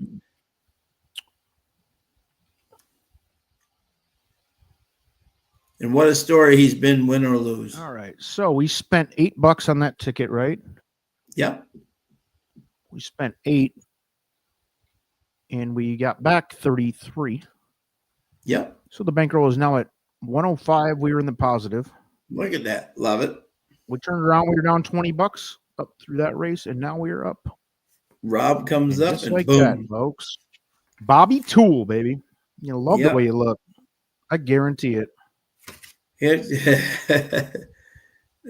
Hot Rod, here's my lock of the night. And this 12 is a lock. Here, I'll be shocked if the horse doesn't win. Let's see where we scored this 12. Let's see where the formula had the 12. We're talking race 4, right? Race 4 has the 12 on top, or the formula picks as well, which have been pretty good too. Not as good as Rob Toole, but the formula picks have been pretty solid too. Yep. We have the 12 on top. Also, I would. It's key worthy. Yep. Jaden Cat, Timmy Thornton on the joint. I don't know. I don't know that it's the lock of the night. Just based on this is a big field, right? This is a This is 12 horse. Hey, listen, man, I'm not trying to talk you out on anything, but no. I had the 12 on top. Yep. 12 is going to be the favorite, but yes, and looks and you get Timmy Thornton getting back on this horse. He's ridden him once, but that was on the turf versus allowance 35,000. This is not that level, so you can't even throw that in. Is 4 out of 6 in the money at Evangeline Downs. And even the races he lost in those races were against allowance 35,000 non-winners of 1. That is not this group that he's facing. So I think he'll be a definite player in this race for sure. And I got news for you, dude. Our top 3 formula picks for this race are the chalk. Yeah. But with a field like we're 12-1-7. Yep. And that's what Hot Rod Horse Player has too, which I agree with fully. 12-1-7. Yeah. Well, 14-1 right now in Astrology Girl. On the morning line, no, that's the chalk. Oh yeah, no. But I'm saying, but if you get that, and it could go. They could get better than that, but I'm just saying. In a 12-horse field, even the chalk makes money if you're right, obviously. So, and one to bet the chalk in a big race, right? And for those wise guys players right now, the 2 nicely unified was 20-1 in the morning line. Right now, I know it's early, but it's at 2-1. Somebody dropped a dime on that. Yep. Yeah, we had that 2-horse mid-pack, so it makes a little bit of sense that you'd have a little more confidence than 20-1. Yeah, exactly. Uh-oh. Yeah. Sean? Yes. Will you read Charlie's? My dog's name is Betsy, so I have to do a hunch bet. We know what it means. I'm looking for it. It's taking me a minute to find it. It's been a while, folks. It's been a while. I'm rusty, dude. I'm rusty. Yeah, he's a little rusty. We know what's coming. Yeah, we know what's coming. Kids scoring at home know what's coming. Charlie, yep. They know what's coming. Still looking for it. There it is. Thank you. Tim in the background. Riders up Tim. Tim in the background. Riders up Tim for the win, dude. Good pedal on. Bring it in. I couldn't find it because there's so many mortal cappers videos. I couldn't even find it. Exactly. Let's see. Sheldon, how are you, bud? We're doing Evangeline Downs, and we just got back ahead there. That's the first time. How do you guys do? Are you guys keeping up with the dead pet alarms? Yes. Oh yeah. Okay, yes. Good. Yes. It's a staple here in the lounge. Yeah. Oh yeah. Dead pet alarms. If fax machines happen to go off, we still we're still on top of everything. What's going on, my friends? What's up, Timothy? How are you, buddy? Hey, I was really trying to get in for the 3rd race because I did handicap and prepare. I knew I was going to miss the first 2, but I was going to tell you guys I was trying to get here because I was in love with the 1, and the bet that you guys had. It's funny, but the thing is, I actually keyed the 1. I had a 1 with 2-7, and that was because the 1's the one that I like the most. And the thing is, if the 7 had gotten up. And it was the 7 with the 1, then I was looking, you guys would have lost out with that too. But I mean, it's still, it was right on the money, but we were all right there. But the 1 was the longest shot and the one that I was actually in love with. Right. Yeah, we had the 1 close. On the formula picks, the 1 was close. Tim being the true team player, he was like, get up there, 7, get up there, 7. No, I was not. Tim working against the system fashion. Not at all. Oh, yeah. He was at home rooting for that 7 to beat us, dude. Yeah, exactly. Not at all. Not at all. Hey, remember the losing tickets pay the winning tickets. That's right. That's right. Exactly. That's good story. Were you out on the 12 horse in this next race? Because who was it? Was it Bobby J who had it as the lock of the century? No, it's Hot Rod. Said Hot Rod at lock of the century. Can't lose this race. Can't lose. By the way, for the history, for the new folks who haven't seen the dead pet alarm in the past, Yeah. you call into the chat room here with some stuff about somebody you used to date or your kid's birthday or ex-girlfriend's name that reminds you of something else. You're getting the DPA. DPA? Yep. Yeah, the dead pet alarm. Yep. Yep. And that especially goes in honor of Colin. Colin started that whole thing. Yep, exactly. And I think we can pay tribute to Colin. Oh yeah, with his great dog. Yep. Tim, I'm working on it, dude. Oh, it's been too long, dude. I'm rusty. Hang on. I'm working on it. Hang on. Let me get the honor. I can't find shit, dude. It's in the overlays up top. There. Oh yeah, there we go. There he is, Banjo. Banjo, baby. The Banjo Bear. There he is. Shout out to Banjo. Banjo's honestly as important to this show as anybody. Yep. Banjo is a staple of this program. We need a shirt with Banjo. Yep. Mark B says we need a DPA t-shirt. There you go. That's the merch we need. The Dead Pet Alarm Trust and Profits Dead Pet Alarm t-shirt. There you go. Oh, way more. Colin, Banjo's way more important. Tim, I know you'll be totally thrown off, but the mayor of Turfway, you can only guess who that is. That's amazing. The lounge just gets better with time, dude. It does. As we get a little history and some cast the characters going, but dude, we definitely need a Banjo DPA Trust the Profits t-shirt merch for next year. Yes. I think we should do a group photo of all of us, the Prophets, together, and then what we'll do is we'll superimpose Banjo over Colin's face. Yeah. How's that, Colin? Colin will do every double down with the Banjo TP, TTP shirt. Just incredible. It'd be awesome. Exactly. Mayor of Turfway watched Kingpin the other day. I hope you watch that like on the regular because that's my favorite comedy of all time. Maybe Kingpin's incredible, dude. And look at this, by the way, Rob is singling the 12 here in race 5. In race who 4. was the other lock, Sean, that somebody said? 12. Yep. Rob is singling the 12 in his pick 5 ticket. He's got 12 with 7. Rob was? Yep. 12 with 7, 11, 14 with 4, 6, 8 with 1, 5, 8 with something 5 and 9. I mean, I like the 12, but single, ooh. Yeah, that's wild. 6 and 9. Sorry, yeah. 6 and 9. The formula picks have the 12 on top, but not by that much. Yeah. Do they also like have the 7 right there? Situation. They have the 7 as well? Yeah, I think you were talking Rob's picks, right, Sean? No, I was talking to you about the formula picks. Oh, so it's 12-1-7. 12-1-7. Yeah. Tim, Rob has the 12 singled in race 4, the 7, 11, 14 in race 5, the 4, 6, 8 in race 6, the 1, 5, 6, and then the 6, 9 in the end. We're in lockstep with Rob, dude. Yeah, because we have all right. 12, So I 14. I got most of that. I got a couple others in there. Yeah, I'm not betting any horizontals today. I didn't do enough pre-racing. No. Let me read the conditions here. Let's do Tim, it. we'll let you take it here.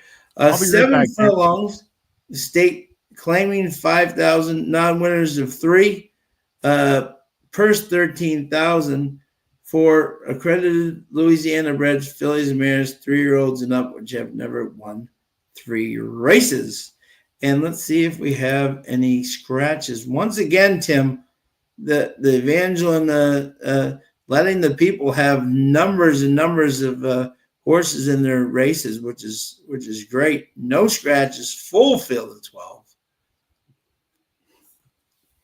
We like that. I will give you my thoughts on this, my good man. Sounds good. We have 6 minutes to go.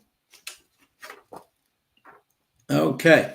My top pick was the 12, Jaden Cat, just like a Brett Calhoun. He knows how to. Brett Calhoun's one of the best trainers at fairgrounds, never mind Evangeline. He knows how to spread his horses and get them in here. Timmy Thornton takes over this horse. You look at April 25th last year, 10,000 non-winners or 2, 1 wire to wire, speed, clear, best. I mean, he's just run against better, and I think he's found the right group. Even the 5,000 non-winners or 3 at fairgrounds is better than this group here.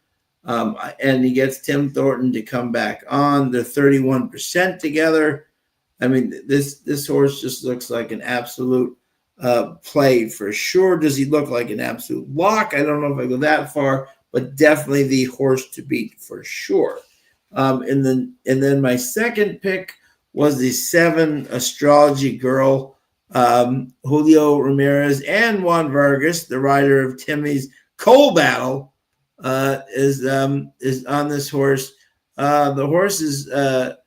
I just thought this horse has run some solid races against bettor at Evangeline Downs, and I think he's finally found the right group of friends that maybe he could carry that speed, and that speed has been holding a little bit longer.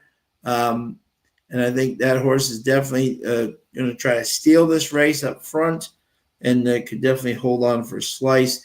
And the third horse I had is Uno P, who is now being ridden by one of Tim's favorite, Thomas Pompel, because Del Cid, Tim, is off all his mounts tonight. So okay. This horse has never run at Evangeline, but has run against bettor. And if this horse gets brave there too, he could be tough on the lead there. So I always want to pick my unified babies, but with the 2, but I'm not picking them. So I am 12, 7, and then 6. Yeah, it seems pretty solid. The race is the single of the 12 kind of threw me for a loop a little bit in the beginning, because I do like the 12 in here and have the 12 on top, but I'm a little worried about it being a single, because I think there are a couple in here who have a shot. Obviously, we're talking non-winners of 3 life. So, everybody's only got a couple wins. And if you look, they've all been in that class and were state bred, and most of them have been state bred and not going a lot against open class. I like to look when you get to these state bred races and see if we can find somebody who's been racing against just open class. And we've got a couple, but they just haven't done anything that would indicate that they could make a step in the other direction, with maybe one small exception in here, and I'll talk about that one in a second. But yeah, I think those are pretty solid. Everything you had. I will throw one more out there for you. Sure. I thought the 5 was an interesting pick as a possibility underneath as well. That would have been my 4th. Yep. And the reason that I like Diamond Deal in here, because if you look at this one, basically 2 for 3 at the distance with the 1st and the 2nd, and you're talking horses that have only won 2, and this is one that won at the distance of 7 furlongs. So that's always important too when you're looking at these non-winners to look at what distance are they winning at and what are we running at today.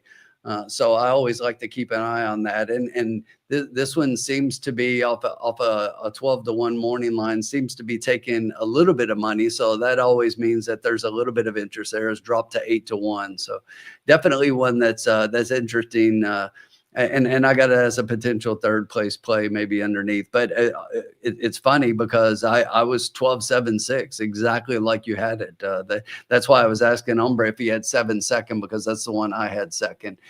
He did have the 1 underneath. I didn't like the 1 too much, and I struggled a little bit with this one. First off the claim, and just coming into the race off of that, putting blinkers on, cutting back. It's like, this is one of those where they're, it's like the kitchen sink, as I like to call it. They're throwing everything. And the fact that this one's risen up a little bit in the morning line and just dropped back down right to the morning line, but probably will end up a little bit higher than the morning line, I think.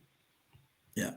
And Charlie, we so agree. If you gotta, we always applaud. We always bet like hunch bets and all that. Throw $2 on it. Absolutely. If it's a name, definitely, it's fun. It's awesome. Oh we, yeah. we strongly suggest. We make fun of it. We Big laugh metal arm is no hate, at ourselves. But fun. We've all done it. We've all done it. We've all done it. Yeah. Bobby D's got 12 with 167 and win on the 9 with the exacta box. Bob Jackson's top picks are 5, 6, and 12. Vince Watson, hi, buddy. Thank you for joining us as always. Giddy. Tim, will you be out at the Domes this year? At least for part of it. I don't know what days I'll be able to get out, but I will definitely be out there. Especially the weekend prior once they open up and everything. I plan on going opening night, being there when they do the post position draw again. Maybe I can do a live stream for the lounge or something with the post position draw. We'll see what we can do. Yeah, and that'd be awesome, Tim. That'd be great. Yeah, I know. Last year I was there on track when they did it, and then I think it was you and Colin that were on air, and yes, yep, and I kind of joined a little bit for a race, and you even gave us an exacta. Talked a little bit about the draw and some of the horses there, but I will definitely be out there that first week for a little bit of it. Not going to be there Derby Day for sure, but great. Bob Jackson, appreciate that. And back. I'm dipping in and out a little more often. I'm getting back into the swing of it here. Yep. Slowly. And the mayor of Subway has 60 as a $1 key box. Exact 12 with the 1, 2, 3, 7 for $8. Jonathan, also known as the mayor of Subway, is Jared Fogle, which I think has a lot in common. He has a lot in common with Mike Whitten. I'd be surprised to find out. I got to ask Ombre a question here because I heard this right as I was pulling into my driveway and running in here to get on my computer and get everything. Did I hear you say that the most overrated is my friend Burnham Square? Yes, that's what I heard. You have lost your friggin' mind. I don't see it, bro. That's what I heard. Tim. You clearly did not watch my video. It's been a long year, Tim. It's been a long year for you. Clearly did not watch my video. No, I have not. Tim, I watched enough. Hey, listen. I'm not sold, dude. Here's the thing. Out of the last race, for everybody coming into this race, there are only 3 horses in the race with a higher equibase speed figure than Burnham Square in the last race. Okay. Yeah. And a lot of people are looking at the times at Keeneland for the Bluegrass Stakes, and they're like, he's too slow. You need to watch my video. And the reason, and I'm not saying you, I'm just telling everybody out there, you need to watch my video that I just put out on Burnham Square. And here's why, because I actually dug into it, and Burnham Square, Sean and I were both on Burnham Square, you know, when he won his prep, but I kind of started to get off of him just a little bit, but playing more underneath. But the more that I researched him for my video and looked into a lot of the things that Ian was saying right now, a lot of the things that I'm hearing around the track, and let me just give you a couple of them. So the times at Keeneland, here's the big thing. And Sean was with me, so he can back this up. When we were there for opening day last Sunday, the track, it rained all day for like the 6th day in a row, 8 inches of rain. Everything was saturated. The rivers are flooding. Everything's out of its banks. And it was sloppy all day. So we go in Monday, and I'll make this quick. We go in Monday, the track goes from muddy to good to fast throughout the racing day. We go in Tuesday, when they come in, the track goes from muddy to good to fast. So the track may show that it was fast during the Bluegrass Stakes, but it was far from fast, and it was still drying out, and you have inches of waters in the drainage system.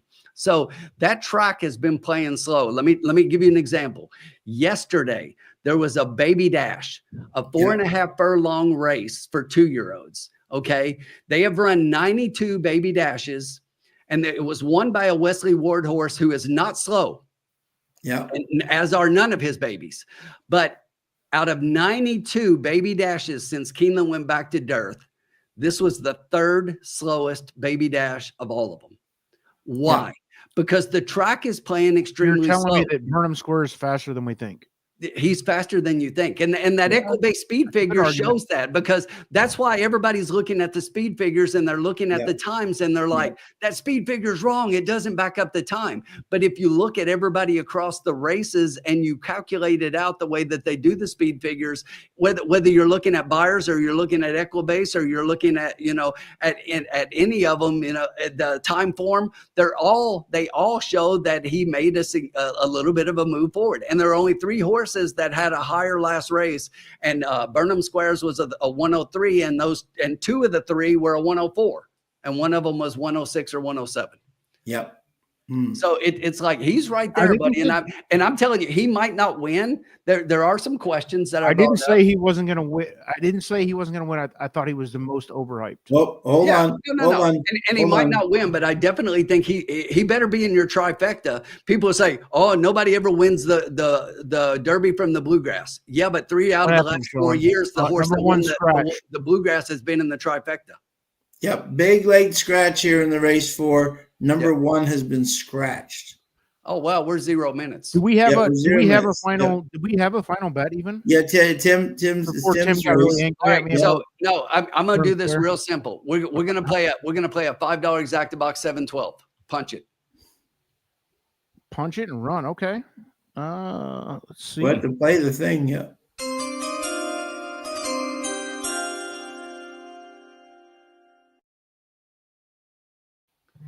I couldn't agree more with that bet with the 1 out. It looks like, I don't know how chalky it's going to be. Let's see.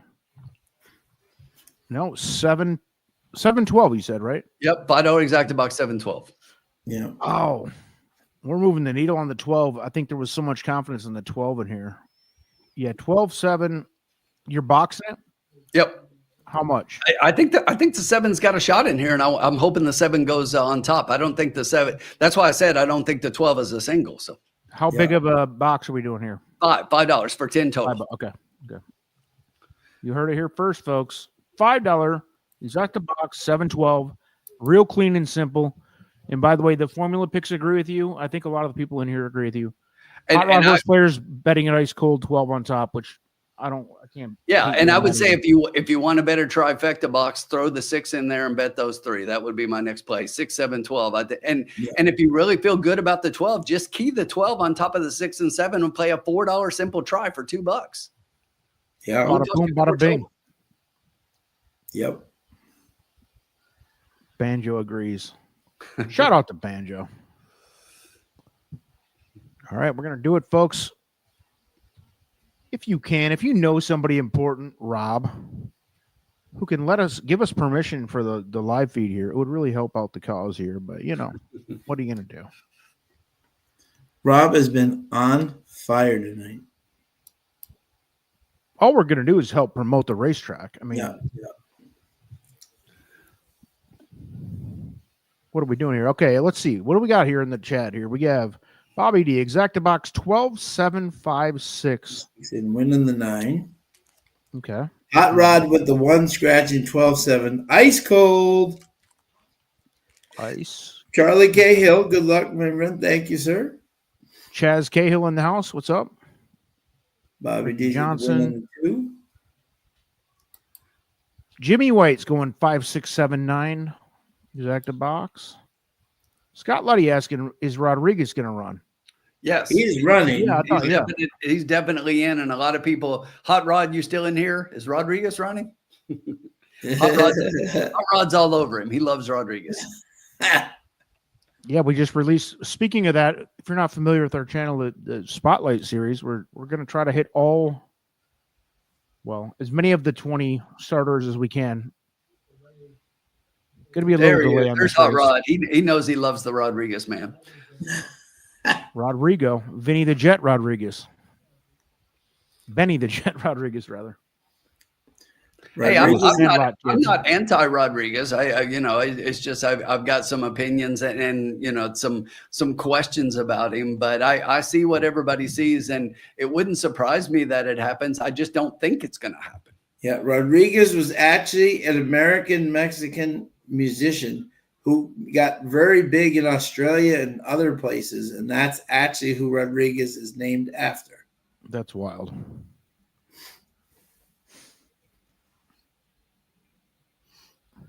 Not Benny the Jet from Sandlot. No. I will say this. I think the most overrated horse is, and you guys said it, I think the most overrated is Sandman, because to me, A lot everything of people said that. everything about Burnham Square is better than Sandman.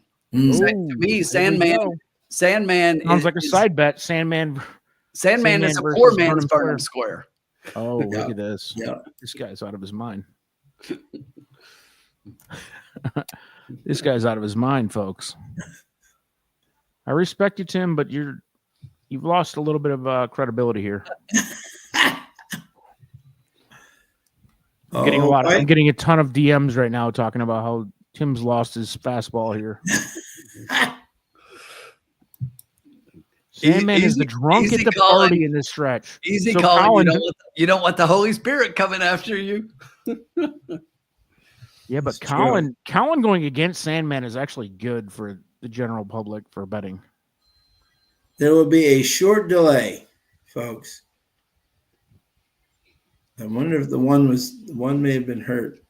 Oh, you guys are talking about the commenter on Colin's video? Yeah.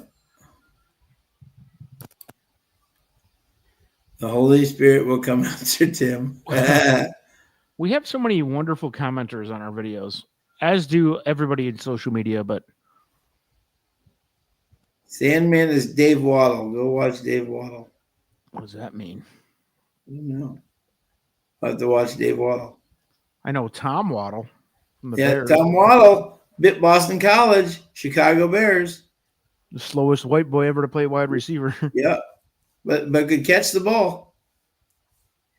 Yeah, good hands. Cerebral player, as they say about white receivers. Yeah. Most racist statement ever. Respectfully, you are out of your mind. Scott Lake, Hombre, are you doing a mutual fund for Oaks? I think I'm going to. Scott. Yep. I was going to do one for Bluegrass Stakes, and then I saw how shady the weather was getting, so I didn't. Yeah. I'm glad I didn't, because. Yeah. Marv Beatty switches pick 5 first leg to 5, 6, 7, 12. Good luck, Marv.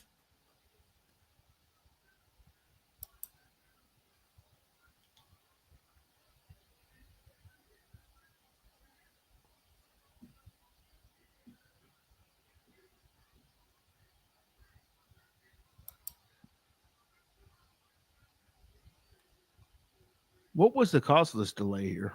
I know there was the scratch, but something happened to the one, but I don't. They're all off their. So I'm wondering. If there's something going on with the one. The one may have hurt himself. Mm-hmm. Hey, yeah. Let's send thoughts and prayers that that's not the case. But usually when this happens, there's something that's going on with the.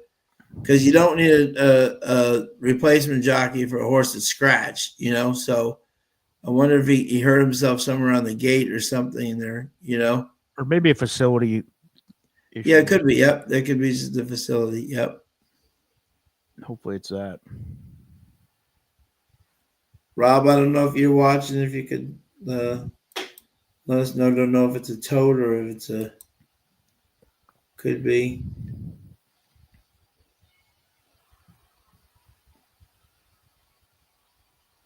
Dennis says the one might be running around. That could be too. Yeah. That definitely could be. Be loose on the track. Yeah. Maybe out for a Sunday jog.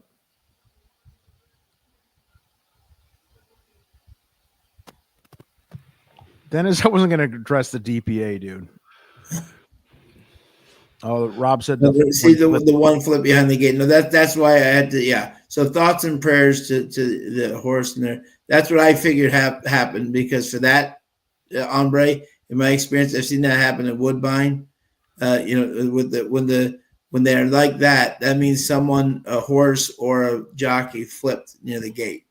So Rob, thank you. Our prayers and thoughts. Who was on the Rozier to Betsy's all in. Hope she's okay, and that so is Rozier for sure. That's usually what happens when they're on when they're on the ground, and we just hope they're okay. I think the one got upset and got a little rambunctious when she heard that Hombre was talking bad about Burnham Square. I think Very so too. possible. Very possible. Or the Dennis Trusty can't drop the DPA subject, which Right. I can kind of guess what that means in his twisted mind, but I can. Hey, I just wanted to point out I like George's bet here. Good luck with that, George. I like those horses. I think that's a solid bet. We have a good crowd in here, folks. We got 125 just on YouTube. Yep. Plus whatever other. I know there's a bunch on Twitter too, so we'll see. But good turnout. The mayor of Turfway never ceases to bring up Bert Kreischer, who, if I'm a huge fan of comedy and podcasting, the worst comedian that's ever lived. He's the Taylor Swift of comedy. The Nickelback of comedy. You know, I liken it, Hombre, to if you look back at last year going into the Derby, what horse were you on that everybody was talking about had no chance? Mystic Dan, baby. And who got on Mystic Dan and rode that horse? Brian Hernandez.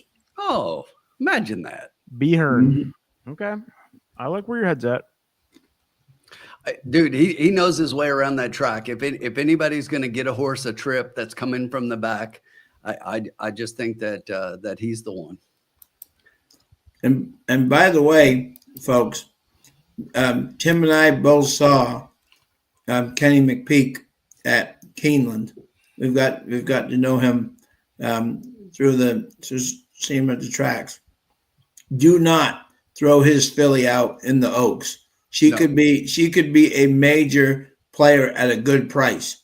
Yeah, she should have won. Watch that race at Keeneland. Yeah, she should have won that race. That Lakara won. She was absolutely stymied around the turn and still came full of run. And Ken legitimately thinks that she's got a chance. And for him, he's not one of those people that says, I got a chance if he thinks he's got a chance. And Brian said, if I hadn't gotten blocked, I would have won. So do not throw her out. She will be a major player. And I wish she had, because I had her in that race. I know. Yeah, exactly. Yeah. Take charge, my lady. Yep. Now we're getting back on our horses now. And another guy that Sean and I actually talked to a little bit at Keeneland was we talked to Mr. Ian Wilkes. Yes. Mm-hmm. Who trains what horse? Oh yeah, that would be Burnham Square. That would be Burnham Square. See how easy these guys are. You run into them in the paddock, and next thing you know, you're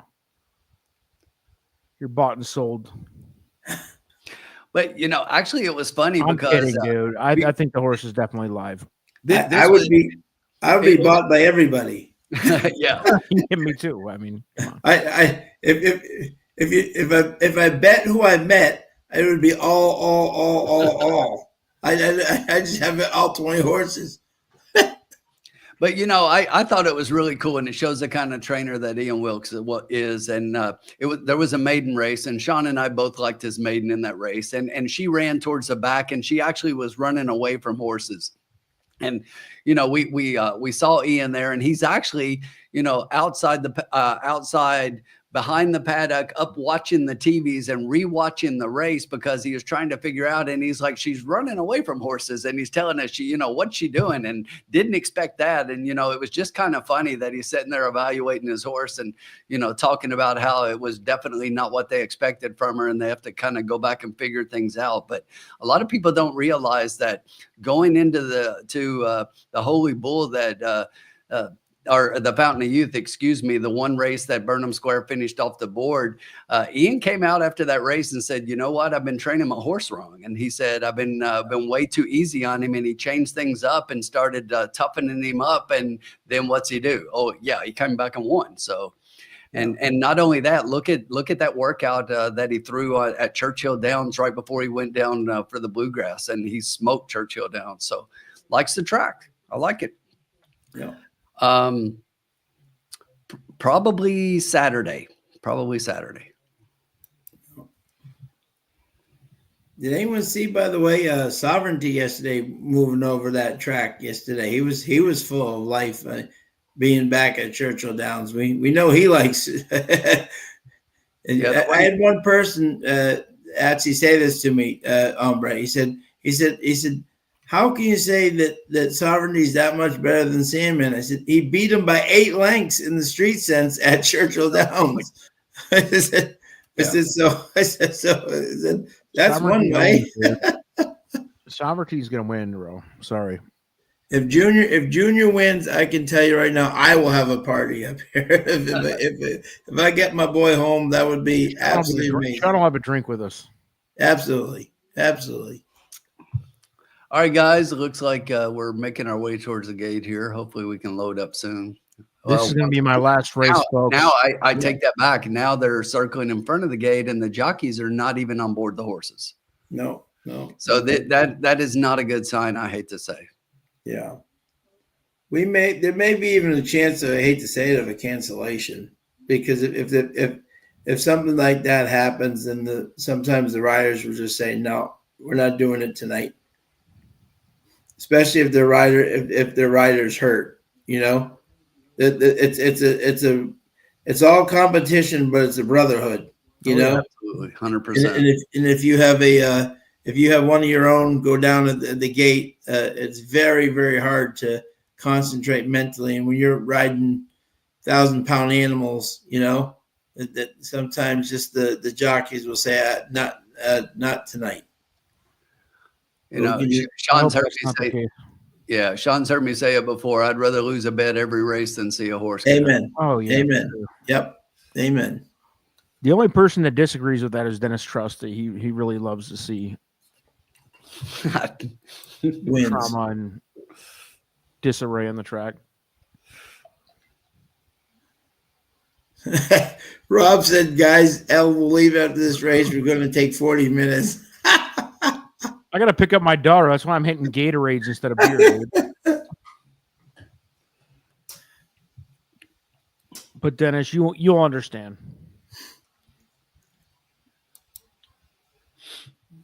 Yeah, this may be a interesting situation. Oh, I know why, guys. I know what we're doing. The ambulance left. They can't run until the next ambulance. Until there's an ambulance on the track. That's right. Yeah, that's why. They must have taken Rozier to the. Yep. Yeah, exactly. He had to go to the hospital, and there's no ambulance on the track. They can't run. Yeah. So that's so the same thing. We used to have that in stock racing. Car that's racing. a good guess, Sean. Yeah. Right. Yeah. So our thoughts and prayers are with stock car Mr. racing. Rozier. Ambulance had to leave the premises. They had to wait for somebody else to get there. Same thing. 140 in YouTube, plus more on the other outlets here. So thanks everybody for joining. Yeah, he's been a solid Rob said the jock is fine. It's the horse. So that was my good and bad news at the same time. Oh, okay. It's still a bad thing. Still a bad thing. Thank you, Rob. Thank you. Oh, I hate to see it. But I mean, at the same time, we're glad that not that we're glad about the horse, but we're glad Rozier's okay. Yeah. Yeah. If somehow the horse flipped over and landed on Dennis Trusty, I'd feel better about the whole thing. Sorry, guys. That's the dark humor coming out. My fault. Or landed on Colin. Is that better? All right. So it looks like on Colin. They're good. The jocks are getting back up now. The jockeys are headed back towards the horses. They're going to help each other up on the horses. This is always a challenge over when you're over by the gate. Yeah. Gate crew's helping them out. I saw a couple of them just jump on the horse by themselves from the ground. Impressive. Yeah. As a reminder, what do we have? The 12-7? 7-12. Yep. Yeah. 7-12 box. Exacta box for $10. Yeah, our thoughts to Betsy's all in there, and the connections. To all the connections because it's all the connections. They're the most important thing. What part of why we love this game is because we love the animals, and I know a lot of people don't think that that's part of it, but it really is. Yeah. No, there is nothing to me more beautiful than a thoroughbred racehorse running around the track. Yeah, absolutely. Right, man. No. Hey guys! By the way, did you see that our friend Matt is here at Keeneland? Is going to be here this weekend. He got to Lexington today. No, Did he really? Yeah, that's cool. Good. yeah. He posted on X. He was at Friends. Oh, there you go. Okay, He said within an hour they were over there. Within an hour of arriving in Lexington. that's awesome. What brought him there? Just He said his post said that they personal were trip, coming or- in to do some work on some Derby prep and some workouts and some horses going into the Derby, I guess. good excuse for him to come and hang out at Yeah. Keeneland. Yep. I think he's down with his counterpart, and he and her are down for the weekend. So. Fun. But yeah, he Nice. posted. He said, "Anybody that's there this weekend, say hello." I said, "I will see you this weekend." Awesome. If I didn't have my daughter's birthday this weekend, I'd be there. Man, tell your daughter to move her party. I know. If I didn't have my birthday, Hey, Hombre, you need to ask her. Say, have you ever thought of a birthday party at a racetrack? She wants to go. I might take her in the fall meet at Keeneland. That'd be cool. She does want to go. My That'd be older daughter doesn't care at all, but my younger daughter's kind of into it. yeah. Like they would both appreciate it if they were there, but I don't think my older daughter's too cool for it. I would cancel my birthday party this weekend, but I was there 2 weeks ago. So yeah. Colin screwed that up, dude. Colin came in there and screwed up everybody's plans. You know? I got no say this weekend. Something tells me everything would have went off and it would have been like sunny and 80 degrees if Colin wasn't planning that trip. You know? All right, we're loading up. Looks like we still got 2 or 3 behind the gate here. Let's get this 7-12 exacta home for us. And in Preferably that order, preferably. Yeah. With the 1, the 7 has come down a little bit more in odds, which I don't like. Now the 7's rearing up. Easy boy. These horses have been waiting around a long time. So, or should I say easy girl? My apologies. Here we go. Good break by the 12 on the outside. And the 8 had a horrible break. The 2 down on the inside rail is going to show a little early speed. So it's going to be 212, a length back to the 7 early. Yep. The 5 is coming up the rail. That's a horse I liked a little bit underneath. The 6 behind that one, then another length to the 10. The 4 is coming up inside the 8. The 3 is inside. 9 behind that one. 8 trails them all. Right now, we've got the nicely unified up front, 43-1, about a length over Jaden Cat to the outside. Down on the inside, that's Diamond Deal. Coming up on the outside, 3 wide, Astrology Girl at 12-1. It's 4 lengths back. 12-1 on the 7, baby. I like that price. We gotta love that. But we've got the 12 and 7 in a great position right now. We need that 43-1 shot coming backwards. Let's our 12 Jaden Cat as we hit the half and 45.5. Good night. They're flying up front. We need that 7 moving. Here comes the 6 with the 12. Boy, they hammered the 6 down late. Yes, they definitely did. The 6 got a lot of the 7 really just blew the turn and is headed backwards in the wrong direction. So this 6 is going to win the race. The 6 is up and going right by. Thanks.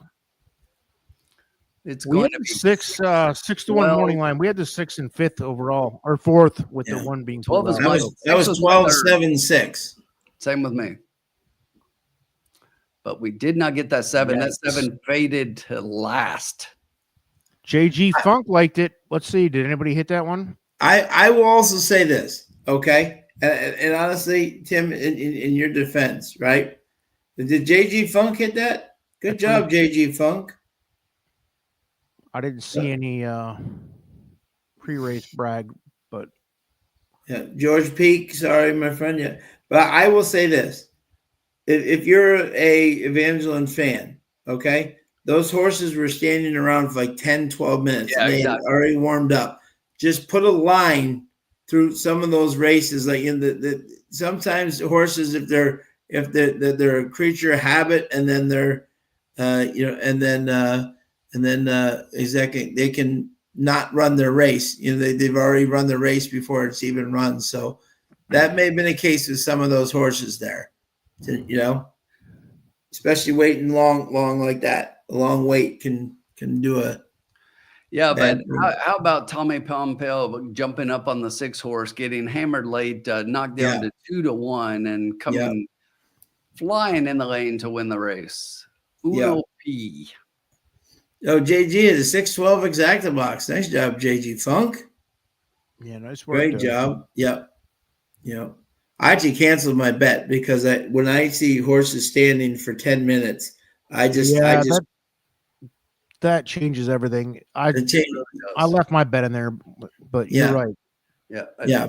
I just can't when because A lot of mental gymnastics going on in the background there. Yeah, and the horses are so creatures of habit. So when you warm them up, and they're ready to go, they're in that mindset, and then you sand them, which is totally understandable. With the other horse, but I'm just saying they're creatures of habits, and then they stand around for 10 minutes, like, wait a minute, what am I doing? And they kind of forget what they're doing, and then it can definitely affect the horse. So if you're an Evangeline fan, take those names down in that race and think when they come back, maybe like the 7 was didn't get out of the gate right. The 5 was nowhere, exactly. Maybe take their names down, and next time with a on time gate, they maybe will run a bigger race. All right, gents, I got a jet. I got to pick up my daughter at 9, so you got about. All right, great to see you, my friend. All right, I might be back for the last race or 2. So okay, I'll be gone for an hour. So, all right, great to see you, sir. Thank you, buddy. Yeah, good luck, you guys. Keep it real for us. Thank you. Yeah, we'll see you. Bye. Yeah, but that is they are, to have them standing like that is a tough thing. Yep. 6 ran huge, but yeah. So what did that exacta pay? 1340, not bad. 2-1 over the favorite. Come What May came in third to make the trifecta a little juicier. KDC rounded the superfecta out.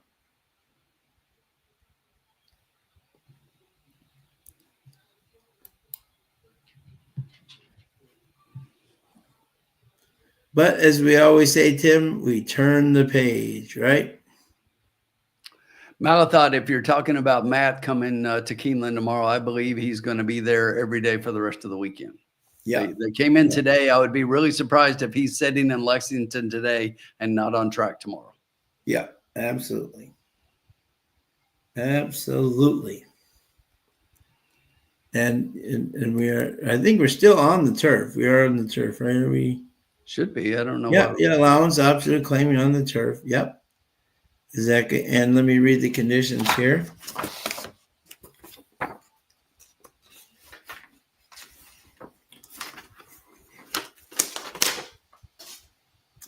All right, a mile on the turf, optional claiming 12K, non-winners of 1. Purse 31,000 for 3-year-olds and up, which have never won a race other than Tim's favorite type of race.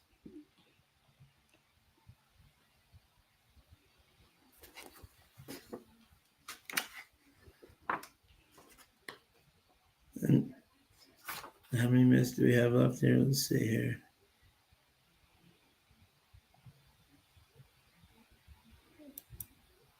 Okay, we got 15 minutes to go. And out of this race, we have the 4, the 8, and the 9. So, and the 13.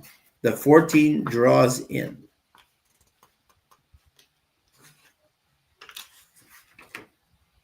So we have the 4, the 8, and the 9. All scratched out. Yep.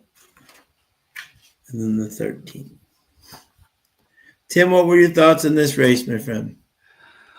I'll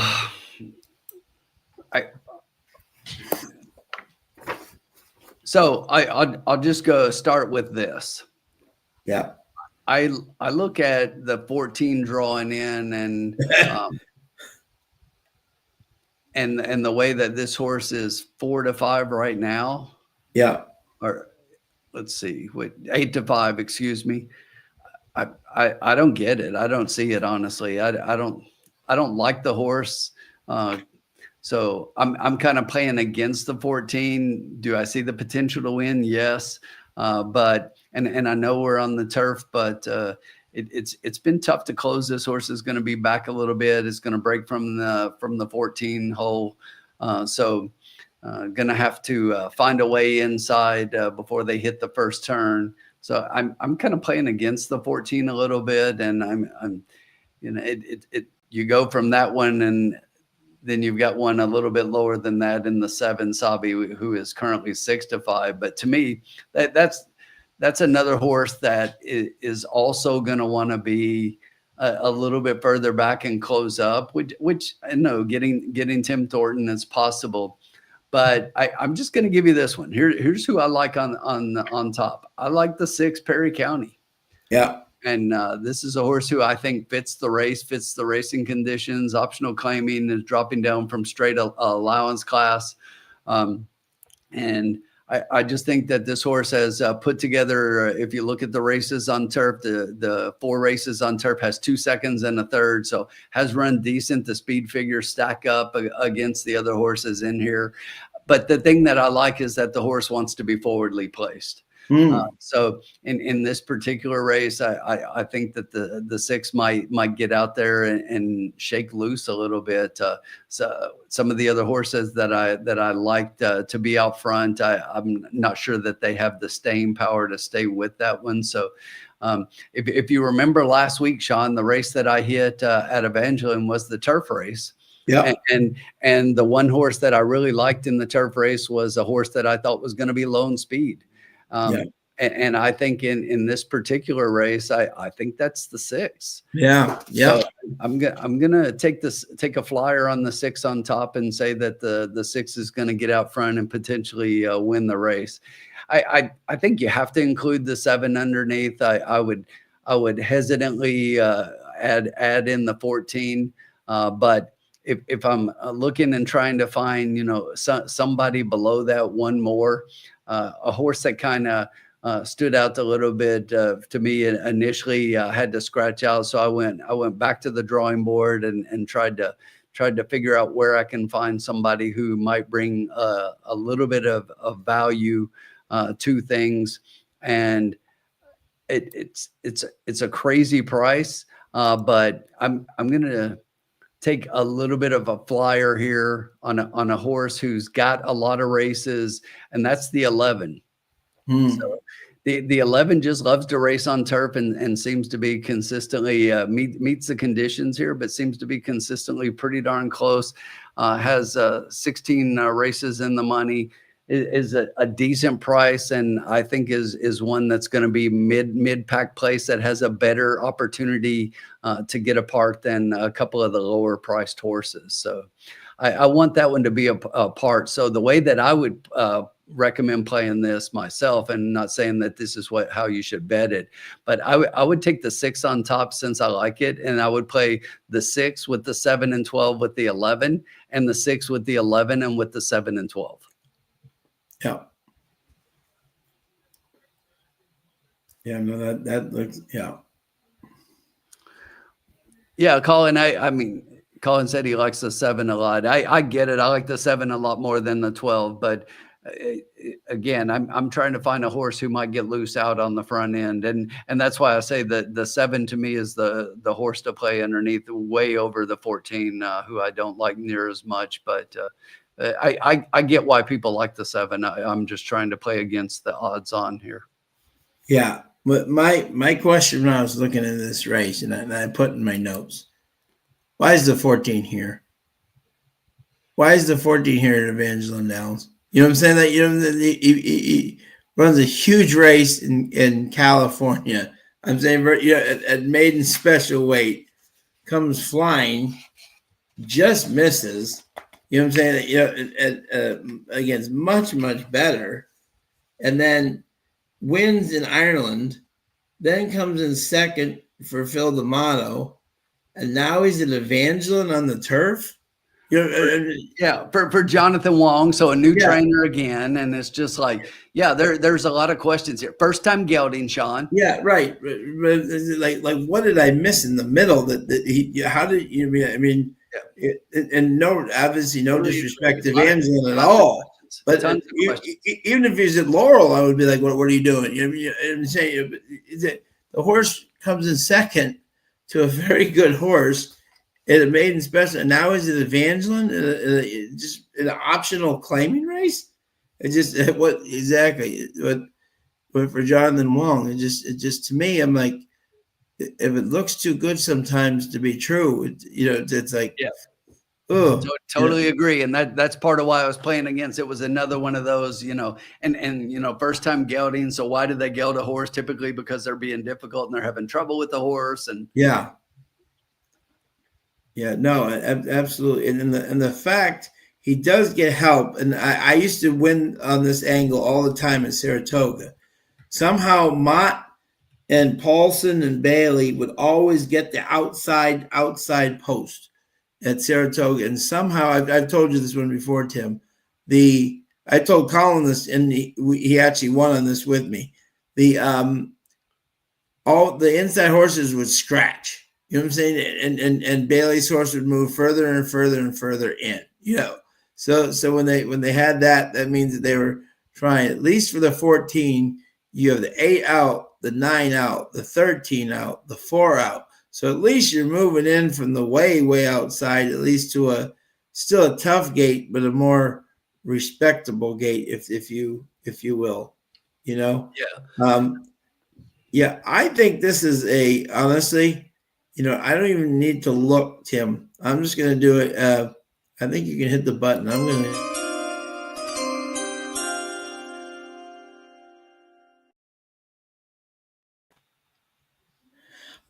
Yeah, I'm just gonna do a $2 exacta box, and 7, 6, 7, and 14. I just think it's as simple as those three.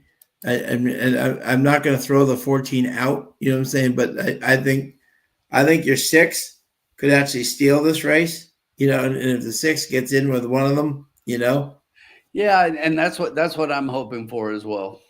And but even if you look, which is interesting, which I thought was interesting, the 714 still pays $16. So even if you get like where you're kind of backing yourself up there if the 14 pays 7. So I'm banking that I think the 6 can it's kind of a Yeah, I mean, when I looked at it, Sean, I mean, the 2's the only one that I thought might try to show a little bit of speed, but I think it's cheaper speed. And the horse, when he has been on turf, his races, he's only got 2 races on turf, and in both of those races, they were short sprints, and the horse has been forwardly placed second, but not first. So I'm not sure the horse has that kind of speed. So I just think the 6 might get out there and get loose a little bit. And that's what I'm hoping for.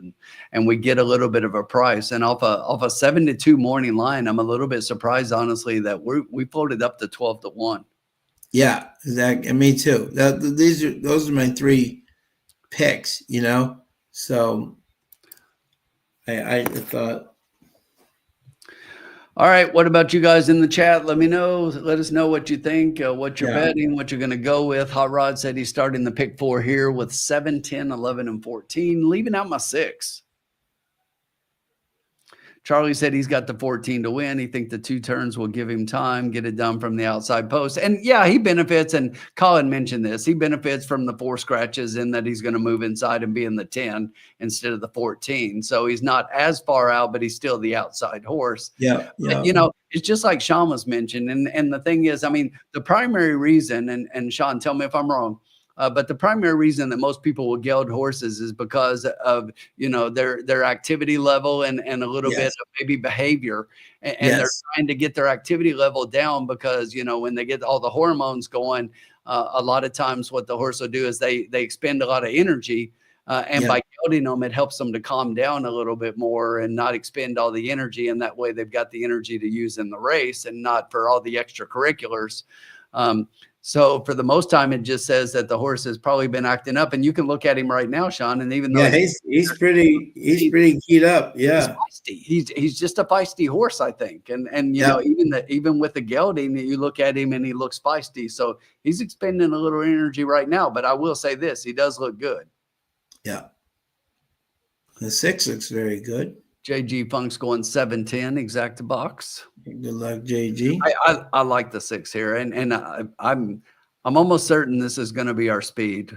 I'm just hoping we hold. Yeah.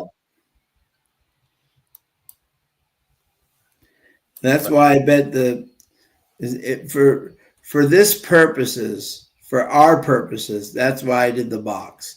Usually, you know what I'm saying? Like if I was at the track, I'm probably not doing that box, but I'm boxing the fact that I think the 6 can get in here, and then the 7 and 12 are most logical, which will pay us back even for the exact if it comes in, you know, because I could do a key 6 over the 7-8, 7-14, but if it comes in 7-14, and then you know what I'm saying, then you know, right now the lowest in the exacta pool is a 14-7 paying 13.60 for 2. Yeah. So we would still, even if we got the lowest one back, we'd at least, you know, very small. Right. Right. For our program, I'm doing more of a hedge bet than what I would actually do on a, you know what I'm saying? But we're banking on the fact that we think the 6 could be the speed and get in. And if he's in with one of those 2, then our exacta goes up nicely. Bobby's got a 7-6 with the 1-4-11-10. Change your mind from ass to grass. Charlie's got the 14 to 1. Yeah, absolutely.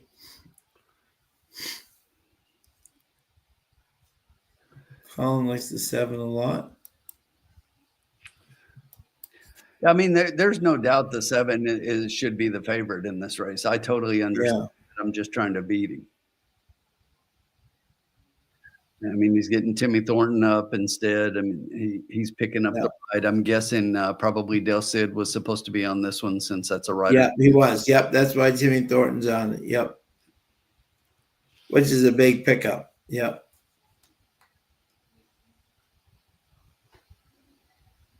Yeah. Solid pickup. I think the riders are now just getting up with the.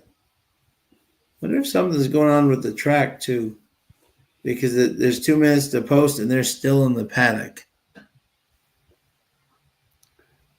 And right on cue, they get their riders up. Colin, we don't talk about that. We don't say those words.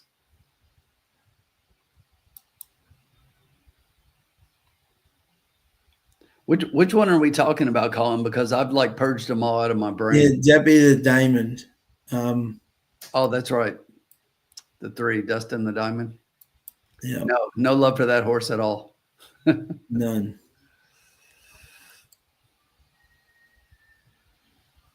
Tim, have you been in contact with we have to ask this. I know this is a painful subject, but we have to ask you this.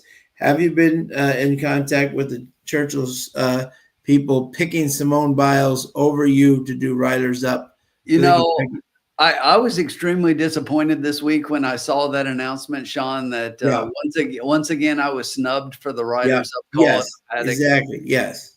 I mean, because, you know, I just don't see Simone Biles even giving this one a run for its money. Yeah. Riders Up! Still one of the best ever. Yeah. I was ready to give that one a run for its money. Yeah. He'd been practicing, folks, too. He has been practicing, too, with expecting the call. Exactly. Kyle Graves got a tri-wheel 7-11 with 6-11, 6-7, 11, 12, 14 with 1, 6, 7, 11, 12, 14. Good luck, Kyle.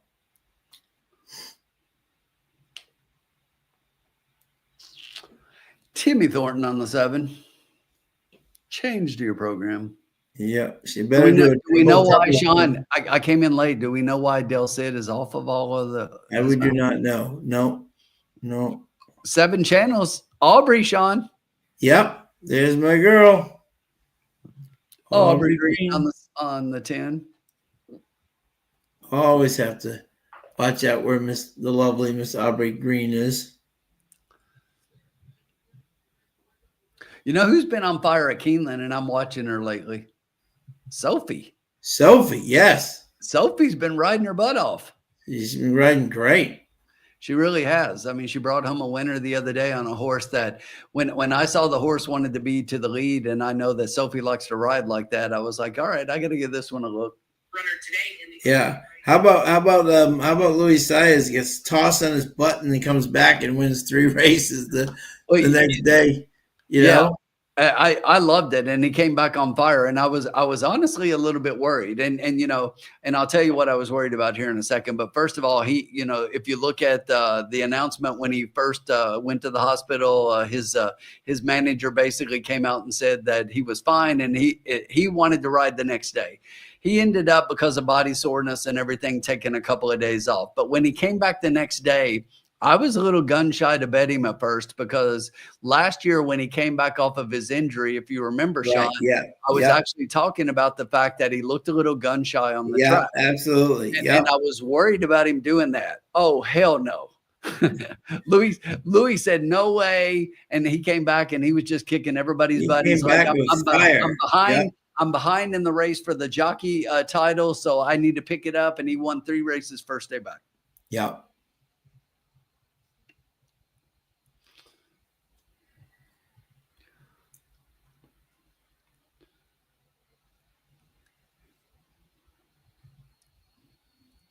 But this weekend's going to be interesting as well, because a lot of the big name guys are headed down to Oakland to ride this weekend in some of the big races. So right, yeah. You're going to see some interesting opportunities for some jockeys to step up this weekend. And what it might be, Jose is staying. Jose just might crush everybody. Yes, absolutely.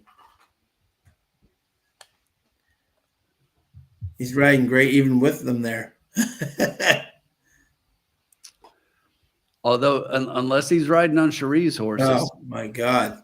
Good grief. Is her barn cold or what? Oh.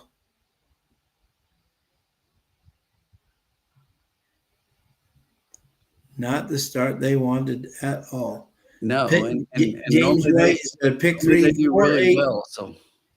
James A. White's got a pick 3, 4-8 with 1-6 with all. Good luck, James. Rick Johnson's got 7-11. Get the big gulp.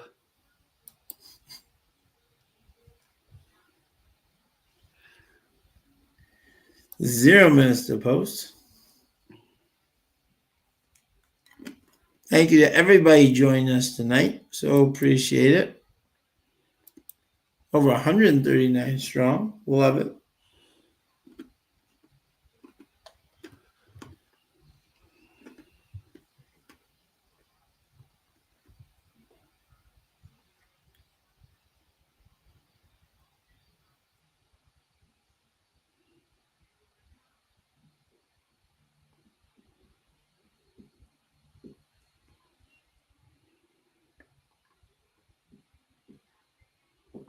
And again, we start every night with the bankroll at $100, and right now we're at 95, so we're right near our total.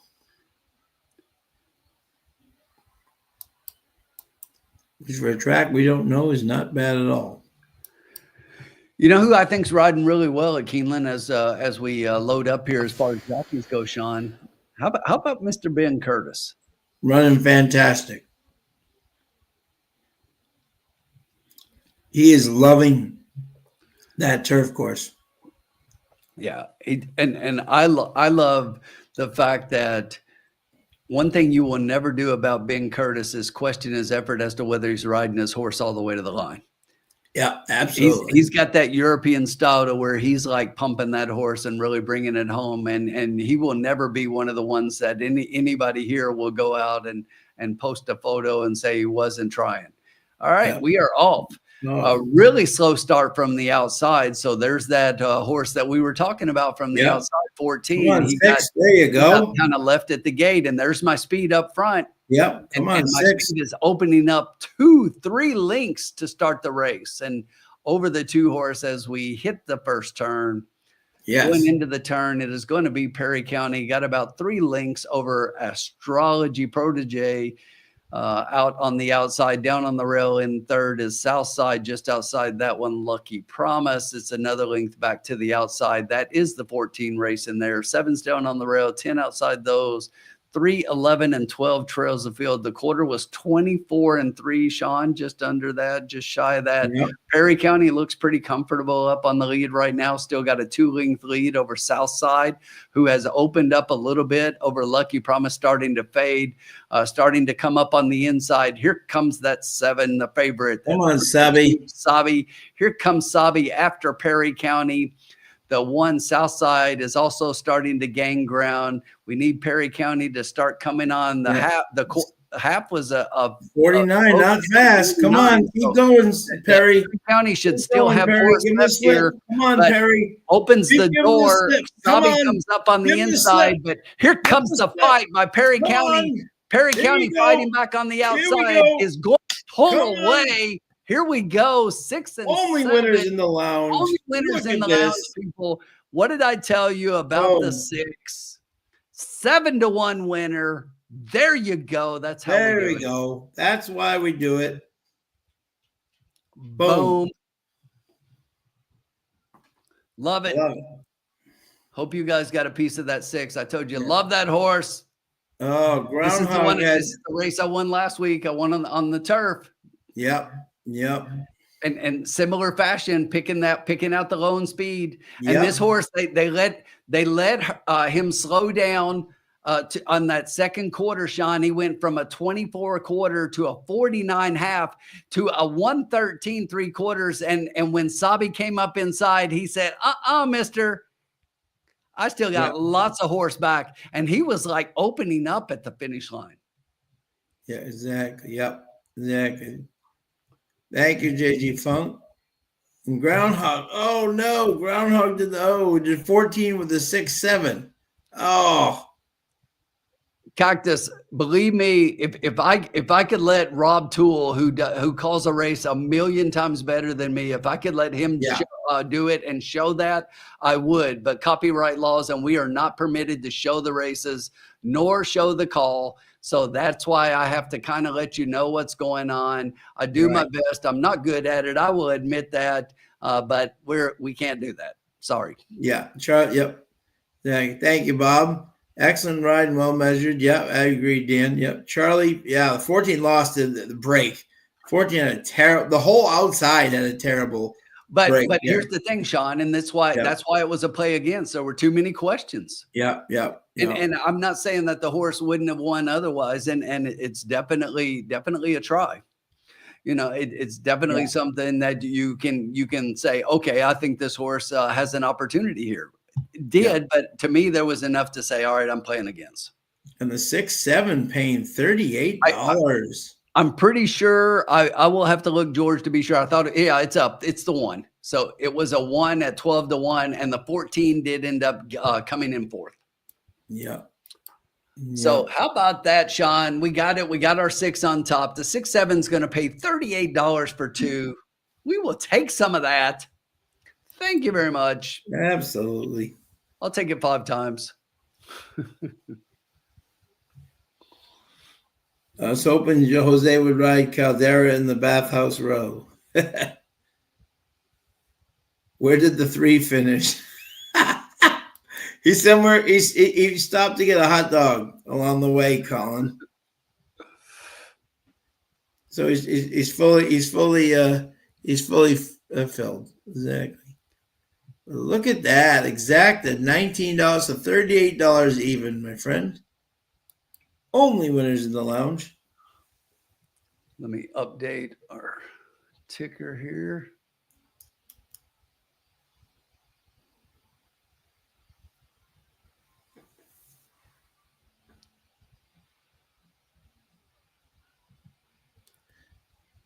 That's right, Dan. Stop for some Buden balls. Absolutely.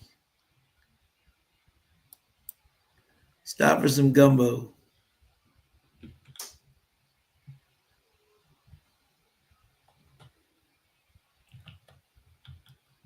$17, $5, and $3.80. I actually played him across.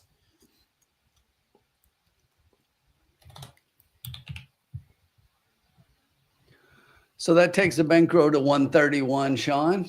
Great job, George. George played 6-7 exact the box. Great job, my friend. $38. That's Love it, George. Love it, George.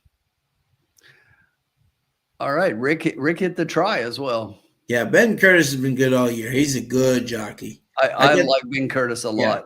I got to spend like 10 minutes with him at the workouts, Tim, with Brendan Walsh. And it's amazing how he talks about a turf and everything. He's very, very good, mentally, how he can break down a turf course. And he's riding extremely well.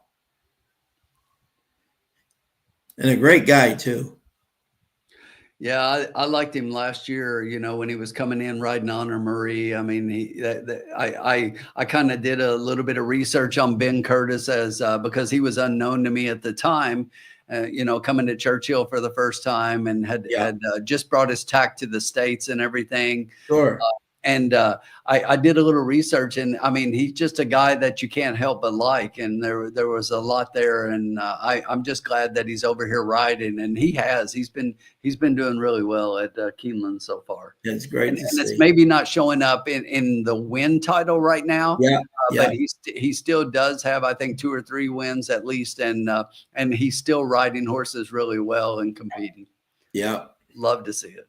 And how about my boy Brendan Walsh right now? You got to look at anything he's putting out there right now. They are running. Love to see it. Love to see it. Yes, he is for sure. All right. So we will turn the page of that victory. And yeah, buddy. Yeah, baby.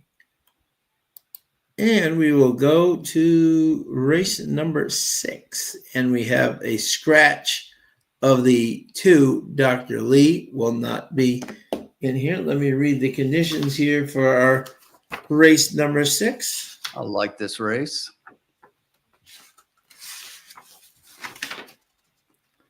Let's see. Yep, 6 furlongs. Allowance 5,000. Purse 18,000. For 4-year-olds and up, which have started for a claiming price of 5,000 or less in their last 3 starts. And again, the 2, Dr. Leo, has been scratched, which is a big scratch for Jonathan Wong, no doubt about it. And the betting public right now, all over Prince James, the 8 here, at 1-2. And let us know out there who you guys like. 2 race horse here. Yep, all I need is 4-8. Groundhog, I didn't even get my wager in, so better that I would have lost. Tried to place it via TVG, which only has 1 cent. Oops. That is a definite. I've been there, Groundhog. Yeah, exactly. You look at the ADW and they're like, okay, time to deposit. Yep. Okay, and in this race, I'm not inventing the wheel here, Tim, by any means. I was the 8, Prince James, Jonathan Wong, especially when you consider, too, that Wong scratched the 2. You know what I'm saying? That usually means that a trainer's serious on a horse running. And I think his horse definitely, and especially losing as the favorite last race, wants to come back and make amends there. This horse is just, since he got to fairgrounds, I always say the right sandbox. Since he's left New York and got to fairgrounds, he's met the right level on the right horses and all that stuff. And I just think he's the solid pick in this race. He's speed, which his track is known for, so he'll be right up there near the front. And I think he'll be very tough. And I think the only horse that may Have to make a little early of a middle move as the 4 went west for Juan Cano, Juan Cano. We're used to Monmouth, not Evangeline, but Juan Cano. Don't you know is 5 for 11 so far at his horses. Evangeline are really running, and Dominguez is 6 for 26, and they're at 8 miles, 63% together, Tim. So something's working with this duo. So I mean, and if I'm trying to find a horse for third, I looked. It was the 7 Golden Palace. Your boy Tommy Pompel, Eduardo Ramirez, not having a terrible meet, 2-2-1, and 15. I thought this horse could definitely get up for the third spot. So I was 8-4-7, but by no means inventing the wheel. Yeah, no, I'm gonna contradict my friend Hot Rod here. Hot Rod said it's a 2-horse race. Hot Rod, I'm gonna tell you it's a 1-horse race. Yeah. And I totally agree with Sean. And I get where you're coming from. And if you've got those two, to me, you've got it covered, because when we were talking about the horizontal and we were looking at the 12 a couple races back, even though I didn't see it as a single and that horse did win, so it was a valid single, this is the one that I thought was much more of a single than that horse. Yeah. I just think that it is eight here, is head and shoulders above everybody in this field. I do see the 4 as being, the next logical choice, but as happens a lot, my friend Sean and I are like eye to eye here, because I love the 7. Yep. I love Golden Palace here. This is a horse who, if you look back at the races last year at Evangeline, were okay. The horse has been sprinting in a little bit shorter and now is finally getting a little bit of distance. But even in that last race, and oh, wait a minute, who rode the horse? Oh, that would be Mr. Ben Curtis. Weren't we just talking about him? Yep. I think it's an omen. I think it's an omen, Sean. I agree. But yeah, it's like lights out. The horse was closing up, which is only going to be good for an underneath place here. The 8's probably going to get out and just run away from everybody here. I would expect that. But I think the 7 can compete with the 4 for second. I really do. So yeah, I like those 2 underneath. And the odds kind of show this right now. Besides the 3-5 favorite on the 8, you got 2-1 on the 4, 7-1 on the 7, and everybody else is double digits. The 6 is 10, and everybody else is like way above 20 and above. Right. Yeah. So yeah. It's pretty much those 3 horses in the try to me. I don't think that that you need to get cute in here, because it looks pretty simple. And I like to try to find places to where you see low odds horses and you can beat them. I don't think this is that race for me. Yeah, no doubt. Hey, I want to point this out and congratulate, Colin makes this, and he's probably doing it a little bit tongue in cheek here, but I think it's a heck of an accomplishment. And yes, we want to call this out here, because Colin Sheehan now is a 2-time Emmy nominated director. Yes. So he found out today that he got a nomination and passed that along in our chat group. So congrats goes out to Colin for that nomination. Yeah, getting to work with a huge deal. Yeah, and getting to work with 2 legends like Patrice Bergeron, Hall of Famer, and Tuukka Rask. I mean, what a thrill indeed. And then to be the director, Colin, congratulations, my man. Well deserved. Absolutely. You guys know, if you've been around the lounge, and we like to joke with Colin and make fun, but that's all it is joking, and it's all in good fun. And yeah, big congrats to Colin. Absolutely. Yeah, absolutely. He's more excited working with Sean and Tim. See, there you go. He's got his priorities. Priorities, buddy. Priorities. Exactly. Bobby D has the 8-4 and the 7-1-6-5. Good luck, Bobby. Yeah, but Colin, no one works harder at Nesson than Colin, and it's well deserved. Yeah, Colin still thinks that he tapes things, though. He records them. There's no tape, Colin. I don't care if you think it's industry jargon. He's been at Nesson too long when he still uses the word tape. He thinks he's doing it on VCR. Exactly. Yeah. But so we got 7 minutes to Evangeline Downs.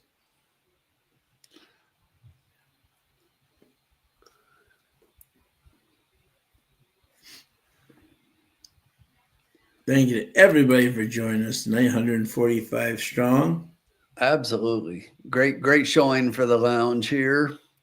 Continue to watch if you're on the YouTube channel, go ahead and click that subscribe button if you're not, and go over and check out the channel. We're starting to put out our Derby Spotlight videos where we kind of do a quick review and a spotlight of each of the Derby horses, at least for the most part, the primary ones up front. We're going to try to get through all of them before the Derby, and probably can. We normally get pretty close, but we try to do a little bit of a deep dive on the horses and just throw some facts out and some things. And the one thing you need to remember is we're never telling you to bet a horse.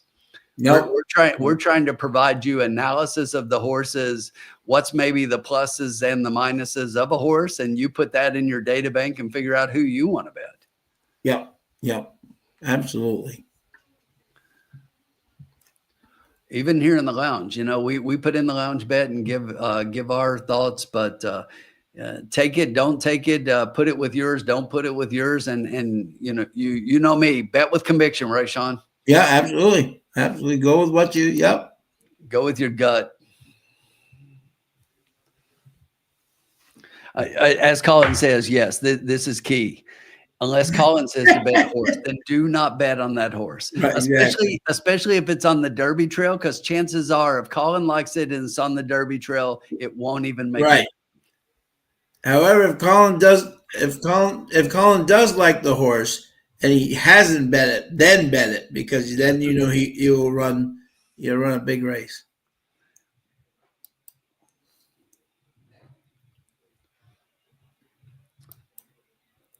Mike, I have not even had a chance, my friend. I will tell you this. I will have that by tomorrow, and I'll send it to you in a DM. But I will definitely be playing the Turf Pick 3. I think it's one of the best wagers in the country. I agree. I love the $3 base across the 3 races. I also love, I'm going to give this shout out again. I love that Keeneland does a $1 minimum pick 6. It's not a jackpot. It pays out every day unless nobody hits it and there's a carryover, which is done a few times already. So I love the dollar base instead of the 20 cent because, the 20 cent looks good on paper, people. But what you realize is that 20 cents is not designed for you. It's designed for the cause to throw up a million combinations and take our money from us. And nobody in the industry is going to convince me any differently.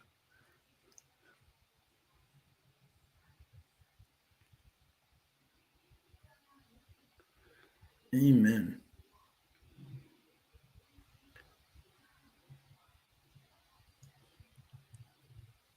Horses are on the track. They just showed the 1. The 2 is scratched. There is the 3 horse with Traylon Albert up. The 4 said, I don't need no stinking pony. Joe Dominguez is on Went West. The 5 looks good on the track. Look at this. Cyclone. Jose Luis Rodriguez. Look at this analysis. What's that? Turfway over Keeneland. There you go. The mayor. Of course, you have to take that with a grain of salt and consider the source. Yes. Hey, I'm just going to go out on a limb and say this. I think even money on the 8 horse is a gift. If you're a big money flat player, meaning you like to throw down $100 every now and then on a horse you think is it. I mean, I think that this horse is definitely it. Yeah. And Tori says we're against the 20 cent base super. I think the Yeah, I'm not really a super player, so I don't really mind that one so much. I'm primarily talking the horizontals, and in particular, like the pick Yeah. six. I think that what that does is it looks good on paper for us that like to build these big tickets for less money, but really what it's doing is it's allowing the calls and their deep pockets to throw up every friggin' combination possible and win the pool when we can't get it, even when we're playing our 20 cents and playing the horses that we like. They can go so deep that the 20 cents makes it so they can hit most combinations, and it's just disgusting. Right. And the whole jackpot thing, to me, I don't get me started on jackpot bets because I don't like them. Right. Yeah. Absolutely. I love that Keeneland, it's a straight up pick six. Gotta love it. Yeah. Yeah, you're right. It's like winning the lottery. I mean, you first of all, you got to get the pick six, and then you figure out that you're not the only one. So the pick six really doesn't pay out. They take most of the money and move it forward, and they get these big days to where they have the mandatories. And what happens on the mandatory days? The calls come in with the deep pockets and add an extra million to the pool. You're like, oh, there's an extra $1 million. That $1 million is really one bettor. It's the syndicates. And they come in with all the combinations and they take home the whole pool, and it's just like, oh, somebody hit it. Yeah, the calls hit it. Drives me nuts. I love the calls. No. Always great to have the Notorious Joe DB. And thank you, my friend, for coming in. Yes. Hey guys, look that up. If you're not following the Notorious OTB, you have got to get on board because you are missing out. Yep, no doubt. Go check them out. Pause for the cause. That's not what I would say for the cause, but we try to make it a semi-family show.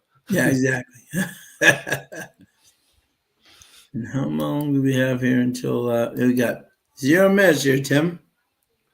0 minutes. Did we not place a bet yet? No, here's what we have not yet. No, I got it. No, I got it. I'm gonna throw it up here real quick. So let's do this.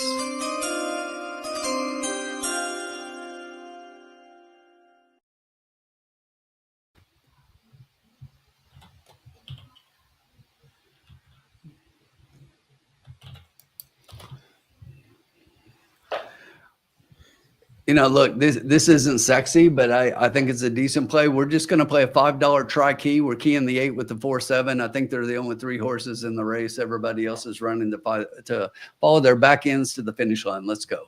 Yeah. Bring it home. We take $10 out of the bankroll.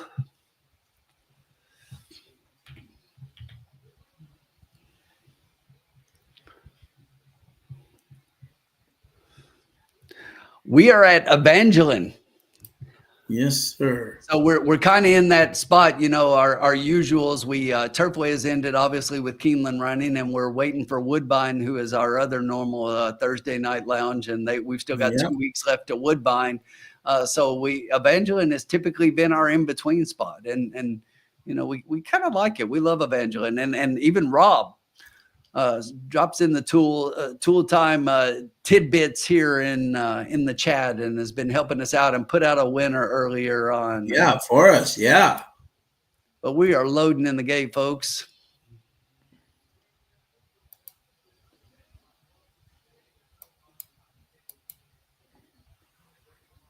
You're all in line.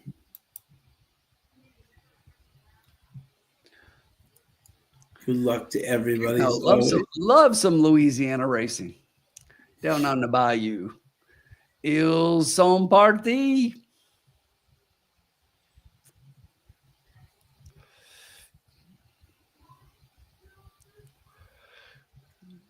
There goes the 7.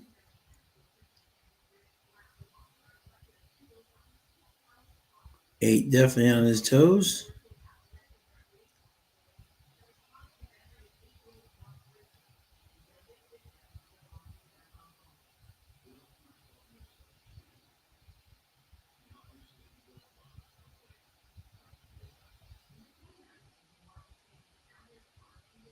And they're off. We get the 8. We got the 5 going for the lead. We got the 8 on his outside. Then we got the 1. We got the 4. The 5 still trying to 44-1, trying to shock the world here. The half and the quarter and 22. We get the 8s on the outside. If we can get that 5 to say goodnight for the rest of the night, we'll be in good shape. The 8 continues to lead. The 4 trying to come up. The 5 still sticking there at 44-1. 7 trying to make a move now. Keep this 8 going. Down the stretch they come. The 8 still trying to be in front. The 4 trying to chase. Can the 7 get up with them? Down the stretch they come. Come on, 7. Come make a back charge. Come back, 7. Come back, 7. Come on, 7. Make a big change. It's going to be 8-4-6. 8-4-6. Well, that's the way it was. Actually, it's going to be 8-6-4. Look at that. Wow. Look Carlos at that. Look at that. 6. San Juan Hill gets up and beats the exacta pair. What the hell was up with the 7? The 7 had perfect position and just like it just flattened like a board. Yeah. Looked really good going into the stretch. I thought. Yeah, I thought he was going to exactly. And if you had the 8-4 exacta, I mean, it's not going to pay. It wouldn't pay much. But you thought you were home free here, and then all of a sudden, and you know, if you remember, that's what I said. That's why you wanted the key is because I thought the 8 was a single, but I thought underneath the 4 maybe could get beat. I thought it would be the 7. Yeah, me too. Yeah. Nice job, Groundhog. Nice job, Charlie. Yeah, great job, both of you. Great job. Young improving, nice win percentage. Yeah, great job. Rick Johnson got the try. Good job, folks. Beautiful. And like I say, good grief, 6-5. I mean, it's just like hammer the 8 to win. That's why I said if you loved the 8 here, or if you're the kind of player who likes to play, 100 or even more money on a win ticket or something, and you're looking for those that you think are standouts, I was like, the 8 is the standout here, and when you can get that kind of price 6-5 on a horse like this, it's like bet the 401k. Look at Colin 8 over the 6-7. Nice job, Colin. Great job, bud. Over the 6-7 or the 6-4? No, exacta. Yeah. I think that's an exacta. 8 over the 6-7. Yep. Good deal. Yeah, but that's gonna pay okay though for the exacta because obviously the 8-7 was the lowest. So when you look at like an 8-6, you're getting $30 for 2. Yeah, exactly. Not bad at all. Even the 8-7 in the end, I just thought was crazy because the 8-7 was 22, the 8-4 was 10. Yeah. But the lowest, which shocked me, Sean, is a lot of late money came in on the 4 because the 4 actually went off as the favorite. Yeah. And not only did the 4 go off as the even money favorite with the 6-5 being the 8 horse, the exacta 4-8, was paying less than the 8-4. Right. I didn't like the 4 near as much as the 8. No.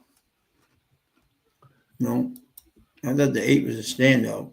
Yeah, that's why I said that was your single in the horizontals, at least in my mind.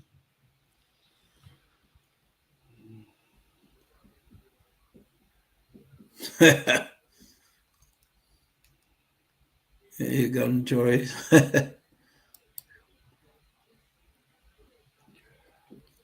Yeah, especially coming off that last race where he lost as a favorite, to come back and win there. There he is in the winner's circle.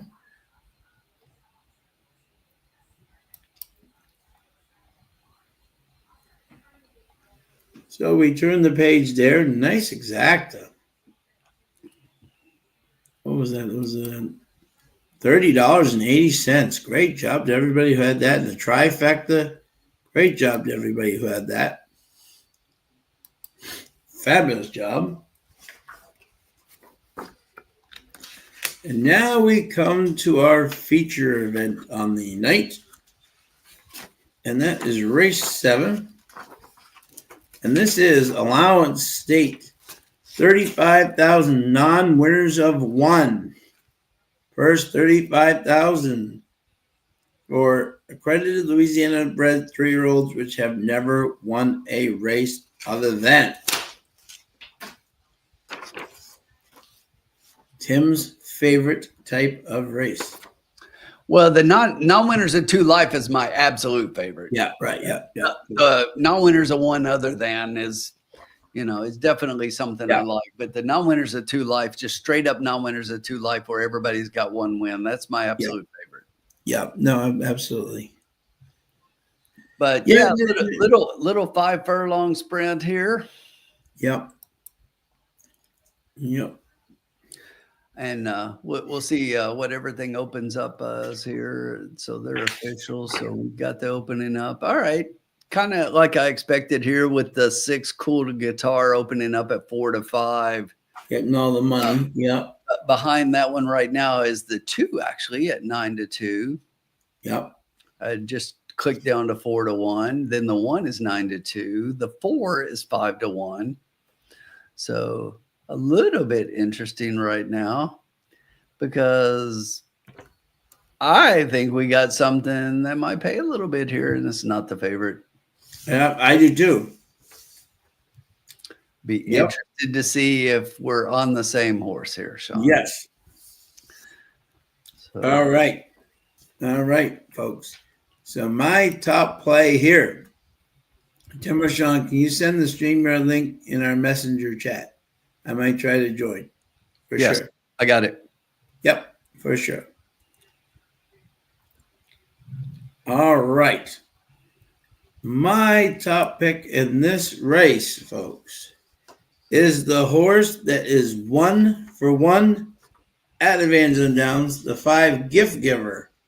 Jonah Fuselaire and J.L. Rodriguez.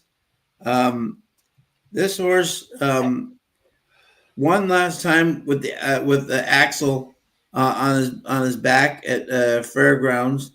But you look at this horse, and Fairgrounds ran an allowance 59,000, 4th, not bad. The LA Legacy $100,000 race, $75,000 race. So somebody thought this horse had some talent here, and but in his maiden special weight, ran a very solid 52, drawing off in a 5 furlong race at Evangeline. He's 1 for 1. He's back to Evangeline. Nice 3 furlong work, 5 out of 17. And I thought in this group, trying to the 6th beat a group of maiden 20,000 at Fairgrounds, but and won very impressively. But this is the facing a little bit better here. And I thought that this horse was interesting. So I thought Gift Giver, who already won at the maiden special at that price, could be extreme value here. And I think he's like 6 to 1 right now. My second choice was the 6, the Star Guitar Baby Cool Guitar, a very, very impressive winner at Fairgrounds and returns to Evangeline. Not the fastest workout, but Alan Landry, 9 for 23. How can you beat that for a trainer? And at a 14 mounts, Melanson and Landry, 43%. That is ultra impressive. And then my third pick was the 1 Amp It Up, Joseph Foster and Jay Dominguez. Again, this is speed, and that is often holding on this course. So I was 5, 6, and 1.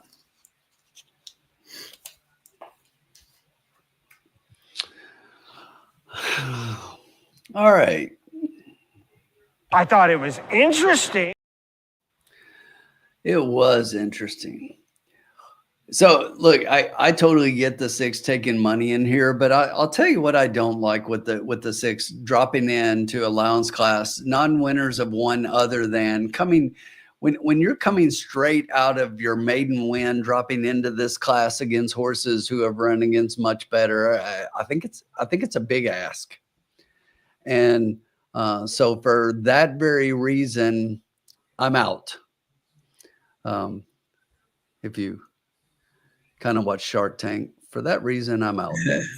But anyway, so I'm going to fade the 6 here. I'm going to play against the 6, who is going to be your odds-on horse, and I just think that it's a big ask coming in against this field, because when I look at the field, I see a lot of horses who have been running against much better as far as the winner's perspective, and I look at a horse like the 5 Gift Giver, and yes, you can say, all right, we're running allowance class here, and you look at the 5 and it's like, but this horse won a claiming race, non-winners at 2 life last time out. Yes.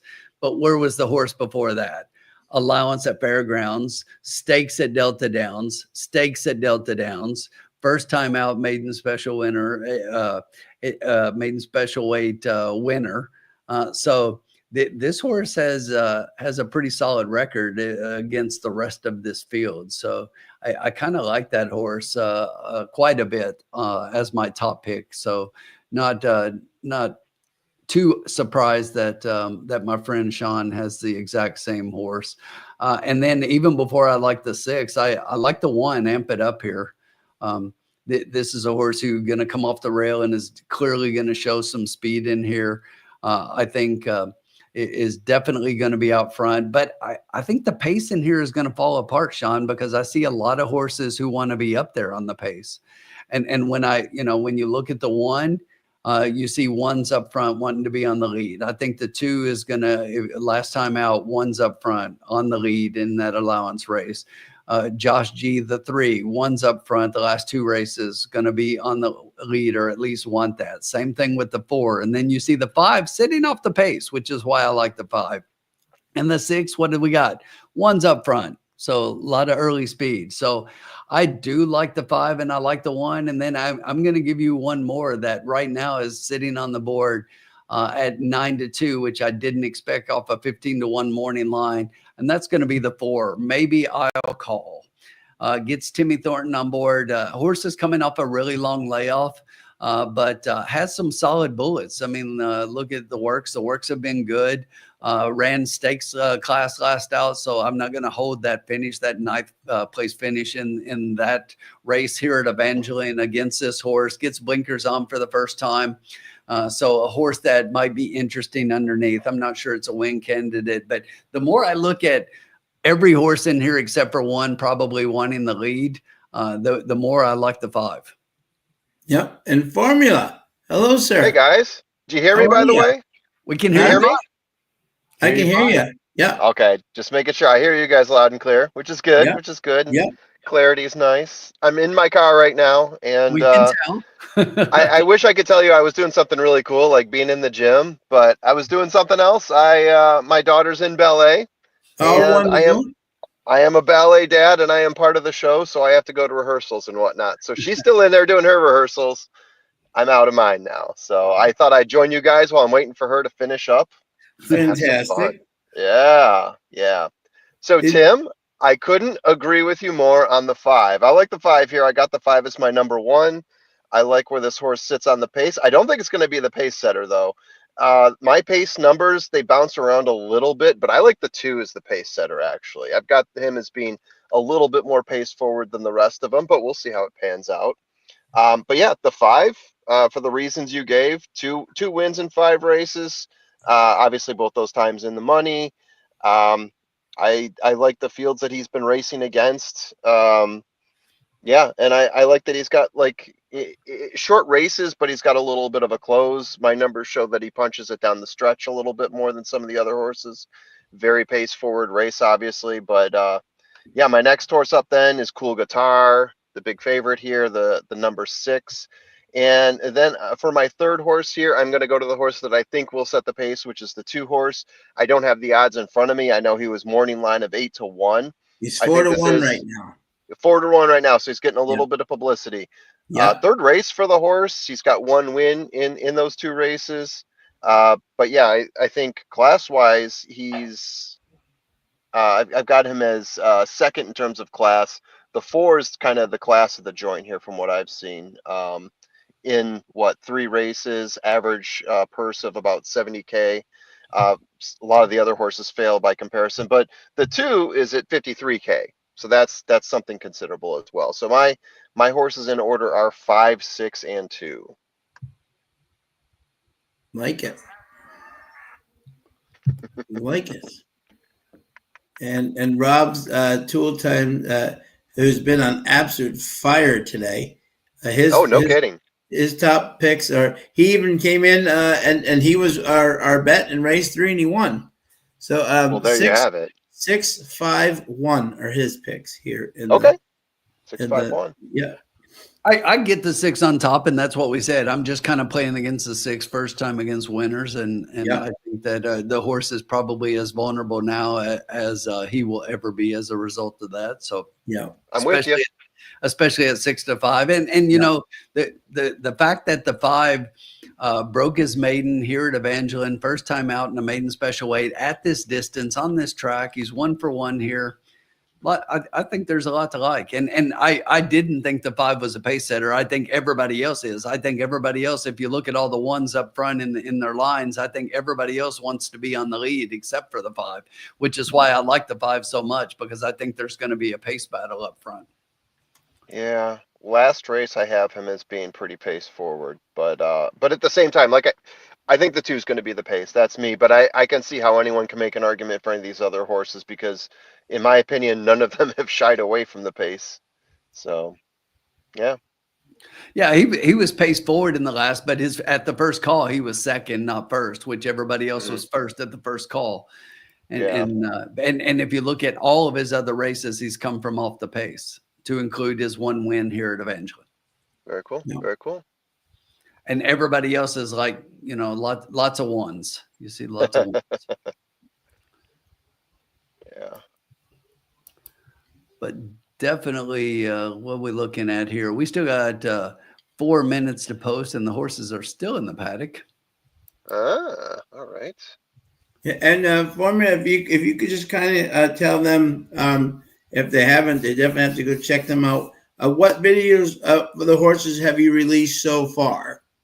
Yeah, so the videos that I've worked on that I've released, I first did one for Final Gambit, a horse that I really like in terms of closers. I really like his stride down the closing stretch there in the Jeff Ruby Stakes. And then I released one for Rodriguez. I went into that thinking that I didn't like Rodriguez. And the more I looked into it, I started to like him. But then the more I looked at the pace, I stopped liking him as much.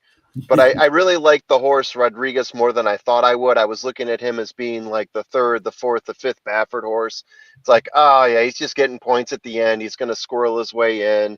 But I think his run at the Wood was pretty impressive, more impressive than I was expecting to see, especially looking at the splits that he ran. I just don't think it's going to finish up for the Derby. And then I'm working on a video for Tistastic. Tim just released a video for Burnham Square, which I urge everybody to watch. And Colin Sheehan, he released a video for, I wanted to say Sovereignty. I feel like it should have been Sandman. Sandman. How can I forget Sandman? Yeah. So the Holy Spirit was all over it. The Holy Spirit did not like Colin's take on Sandman. So everyone go to church in your confessions. Make sure you pray for Colin, just please. Yeah. It's been a rough go. Friday. It is Good Friday tomorrow. It is Good Friday tomorrow. Exactly. Yes. Exactly. Yeah. And while we're talking about Colin, you guys said it already, but since this is my first time speaking about it as opposed to typing him a message, congratulations to Colin for that Emmy nomination. I mean, as you were talking about it, Sean, I was thinking in my industry, what would be the equivalent of it? Am I anywhere near that? And the answer is no. So it's extremely impressive for Colin to be a part of that and a big part of that at Nesson. So I hope he wins. And obviously we all hope he wins, but unless there's someone who's making a Red Wings video in Detroit, and then maybe I give no, it's still Colin. It's still Colin. Yeah. Absolutely. Yeah, so we got a lot of videos coming out. We're constantly working on them. I thought I was going to have Tistastic ready today, but then halfway through, I'm talking through a video, and I realized I didn't actually run it for the video. So there you go. Common mistakes, guys. Common mistakes. And I've got another one I'm working on that I'll have finished this weekend as well. I'm doing Coal Battle right now. Oh, Awesome. beautiful. I was hoping you would do a coal battle. Yeah. Yeah. I'm also hoping you do Modicat Road, Tim. Right. I'll take Medica Road. That I'll talk Baffert to you. would be fantastic. That would be fantastic. Yeah, I'm going through these, and I think you said it well, Tim. And I don't think I've really gone through it in this way, but looking back at my videos, when you said we're not telling you how to bet, we're trying to divulge the information that we see that might help you make a decision. So I look back at my last two videos and the third one, I think that is very true for how I'm trying to do it, because as I'm Exactly. going through each of these, I'm thinking, does this horse make it in my top 4? And as I'm peeling the onion on all these horses even more, I'm not even sure I know my top 4 right now, Right. because there's Right. just And how you're, can you until post positions come out? and then post positions, and then jockeys are moving around and horses are exiting and re-entering like mad. I'll tell you this, before Owen Almighty re-entered, I was thinking a little bit heavier about, I'm starting to think Rodriguez might have that Baffert chance, that Baffert horse that gets entered in, you don't expect much of, Medina Spirit, and then he just wires the field. I thought, Rodriguez has a little bit of that look to him, but yeah. Not anymore. All right, Formula. I'll tell you what, you're just joining us, so we're going to give you this race. Okay, someone might have to type it in for me. I will. I'll That's take care good. of all Yep. that. It's a 6-horse race. So can you guys go through the odds for me real quick? I'm on my phone, so I don't want to flip back and Yep. forth. And No problem. I got it for you. So thank you. the 6 horse is a 6-5 favorite. Yes. The one is 3-1. 3-1. 2 is 5-1. The Okay. 3 is 5-1. The 5 is 6-1, and the 4 is 8-1. All right, guys. I think I know what my bet is going to be. We can ring it up.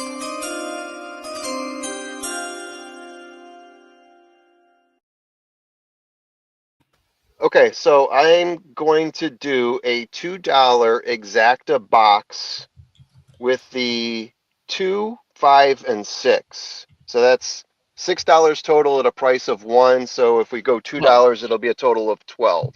Got it. Already pulling it out of the bankroll, which still leaves us up $9 at 109 for the night. Yeah. Yep. Yeah, I really like the odds on the 5 and the 2. Those were 2 horses I had very high. I think the 5 could end up winning. I even thought about doing an exacta key box on the 5, but I'm leaving it open for the 6 to sneak in there, and maybe the 2 holds on. So I think paying a little bit of extra for that that other permutation of the exacta box. Yeah, I'm willing to let this one fly. Absolutely. Everybody drop your bets in the chat. Let us know so we can root for you and post it if you win. Let us know what your bets are. And we still have the 6 at even money right now. I think everybody else is a heck of a price, because I'm kind of against the 6 a little bit. I see it. 6 could win, but I'm just going to play against here. And I like the 5 a lot, and 6-1 I think is a gift. That is for Colin, gift giver. By the way, gift giver. Colin's, Tim killed it. yeah, Colin's not allowing me to do any of these videos with my biases, so he's banned me from the. Sean knows every trainer and every jockey, so he has to go into every horse and talk about how great everyone is. Yeah, I think Chunk of Gold would probably get Sean's glowing remarks the most. Ethan, working out this Saturday at Turfway. Reservationist. Everybody tune in. Reservationist. Yep. Yes. Everybody tune in. He's working out this Saturday at Turfway. Everybody tune in. Exactly. Yeah. Yep. Then it'll come down. But honestly, though, Formula, and I told them this, right? If Gold's coming down the stretch, but Junior's on the outside, I'm rooting for Junior. Exactly. I want Junior to win the Derby. Exactly. All right. That would be my number 1. Remind me who Junior's on. Junior's on Sovereignty. That's what I thought. Okay. Yep. Yeah. That is my number 1. Exactly. Burnham. I have 3 horses in the future pools. I have Sandman, Sovereignty, and Burnham Square. So yeah. All right. And Formula. Go ahead, Sean. I'm sorry. No, go ahead, Ben. No, go ahead, Ben. I was just going to say really quickly as we're loading up here, it's funny what you said about Rodriguez, because that was my perspective with Burnham Square. I went in liking the horse, but not liking the horse as much as until I did my research, and then finding out that, you know, I like this horse a lot more than I thought I did. Yeah. Yeah, I think Tistastic, I'm starting to play around with him being my favorite.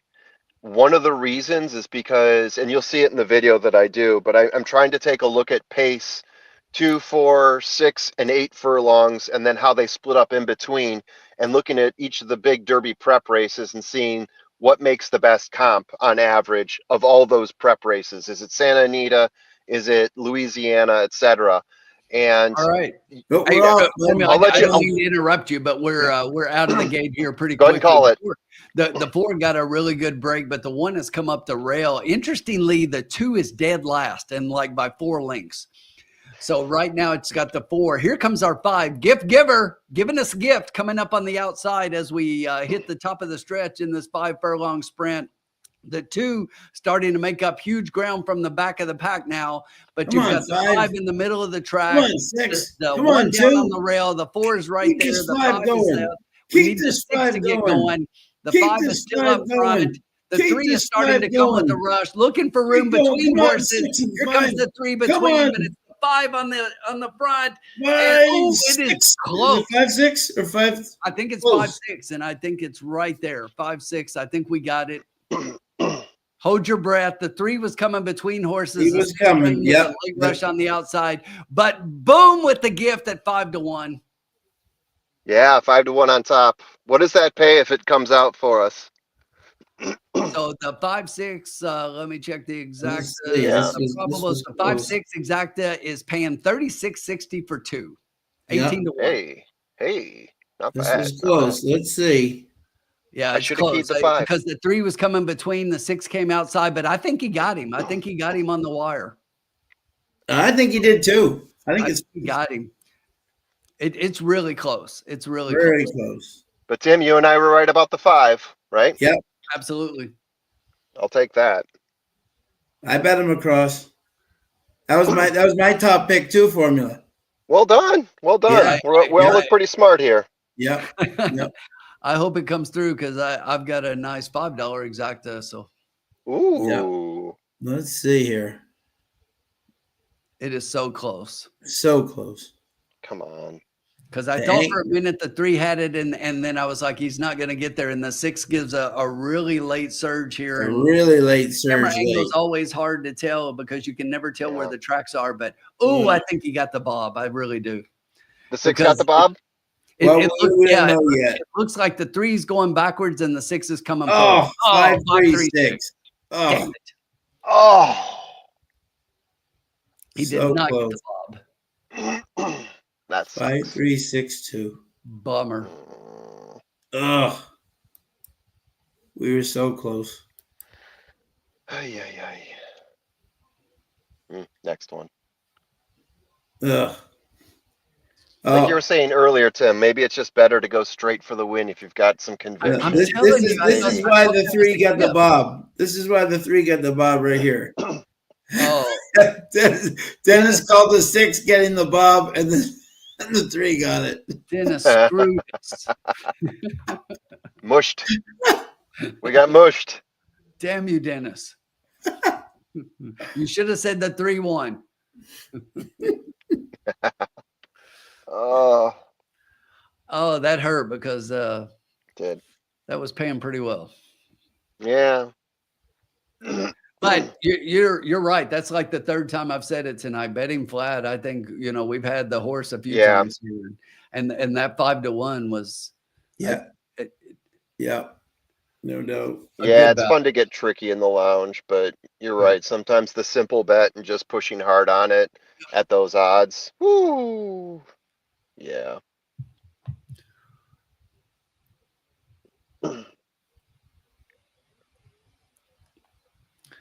I'm gonna take a quick break, Sean. I'll be right back. Yeah, no problem. So close to a formula, man. Yeah, so close, so close. But it looks like we're still up on the night, it looks, right? Did I read that Oh, right? we are. Yeah, we're still up on the night. Absolutely. Yep. Yeah, we still got one race to go to win, which is great. Indeed. We're still up on the night, which is great, especially for a track that you really don't know the biases and all that stuff, For sure. For sure. which is Who knows what great. goes on? Now, for me, you will find this interesting. We Please. asked the people earlier, including Ombre, who was on earlier, what horse are the horse that he is fading, right? What horse At the Derby. at the Derby? What horse do you think most people said? The horse that most people are fading at the Derby. Okay, so I'm going to guess it's going to be. I mean, you got to go for one of the big obvious ones. So it's either going to be Journalism or Citizen Bull. I'm going to say Journalism. Sandman. Oh, Sandman. Yeah, Interesting. interesting. But now Tim and I were a little thrown off here. Ombre is chucking Burnham Square.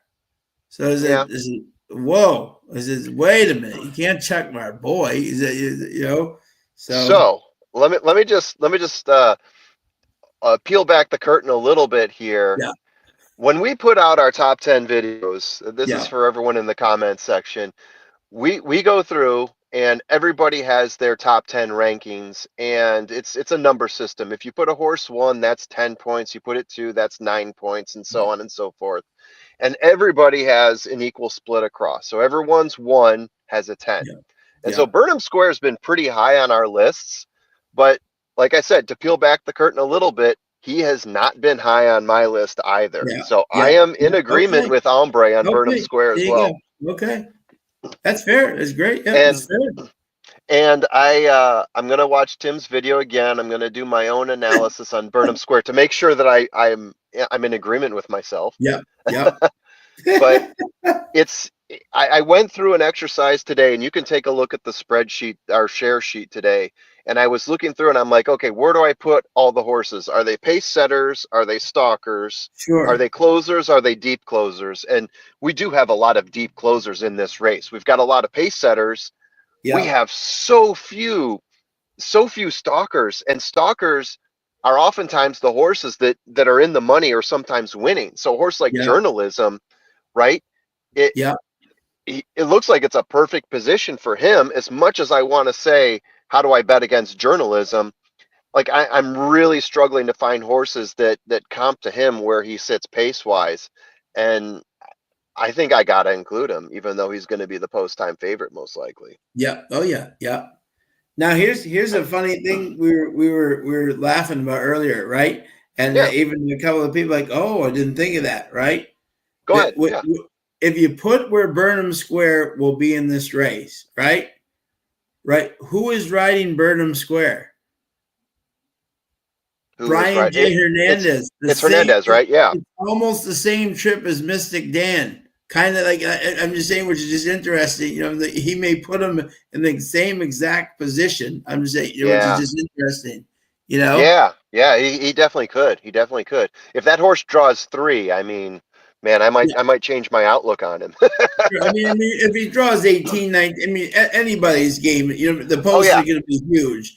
But I'm just saying, Mystic Dan was 3 last year, so it would draw way too many comparisons. Right, but I'm saying he still has to get a good post. But I'm just saying, it's interesting that Brian takes over.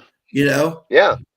There's a couple horses I had too where I had trouble nailing down what I thought their pace presence was going to look like. And American Promise was probably number 1 for me, because if you look at all the races that horse is in, and we all remember Virginia Derby, that one sticks in our mind because he just got out there and said, see you later to everyone else. But all of his other races, he's been all over the place, and I'm not sure what his deal is. Right. What do you guys think of American Promise? Yeah, I'm not.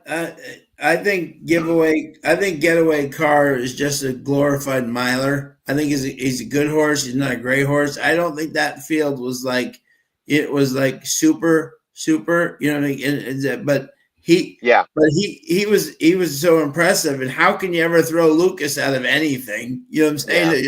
Yeah. But I'm just wondering, do you think he's going to be on the pace, trying to get the pace? Do you think he's going to be a stalker? Do you think he's going to be a closer? Because I've seen it. It seems like he's played all positions on the field, so to speak, right? I think he's gonna be up rather than back. Yeah, Yeah, I think. Go ahead. No, I was going to say I kind of think he might be a stalker too, because if you have a versatile horse like that, you probably Dwayne Lucas. He knows this better than anyone, right? He's been around forever, and he's probably going to look and see what is going to be the best advantage for his horse and get him to ride it, right? Right. No, Yeah. absolutely. Nick Juarez is the jockey. Yep. Nick Juarez, yeah, And they've done very well together. So you know, right. and I love as people say too with the what about the jockey? Yeah, well, what about Sonny Leone? What about I mean they can come Oh in and yeah, Mario Gutierrez the first time. They can come yeah. in if you got the right horse, you're gonna win. Luan Machado could win with Yep, Final Gambit. I he can see could. that playing out. And Yep, then the other horse is Coal Battle. That's the horse where I've seen him all over the board too, depending on the race. Obviously, different classes of race that plays into it as well. But I feel like I've seen him take so many different positions on the pace. I'm not sure what he is. yep. No, I He's agree. probably a stalker too, but I'm curious to see what Tim says when he has that video. What he's Yeah, thinking pace wise. here's the thing is I think about American Promise. I think he's going to be forwardly placed. I don't think Yeah, he's one of the speed horses who's going to want to go out for the lead, but sure. I think he wants to be first tier back. Yeah, And if you look at all of his running lines, I mean, that's where he was in Virginia Derby. First two calls, he was second. If you go back and you look at the Southwest call, first call, he was fifth, but then he's second at the next two calls. If you go back to his maiden special weight, he has 3 races to where the first two calls, he is second. okay. Okay. So Fair he is point. definitely going to want to be forwardly placed. I think I'm Yeah. not sure that with all of the other speed in here and the need the leads, he's not a need the lead type, but he's definitely a forwardly placed type. Got it. Cool. But I was listening to you talk about Burnham Square. So no, listen. So just a point here, and not defending, just kind of bringing up things that I saw that kind of made me rethink. Out of Sure. all the horses in the Derby, how many do you think had a last race higher equibase speed figure? Out of like out of like the top 25 that we're looking at Derby positions, how many had a higher number? I'm gonna have to alt tab over here and figure that out. Top figure in their last race? And last race, Oh, I don't know. 2? just 3. And Just and 3. and two Okay. of them were just 1 point higher, and one of them was 3 points higher. So Yeah. a lot of people say he's too slow, and it's like, you explain to me how that's too slow.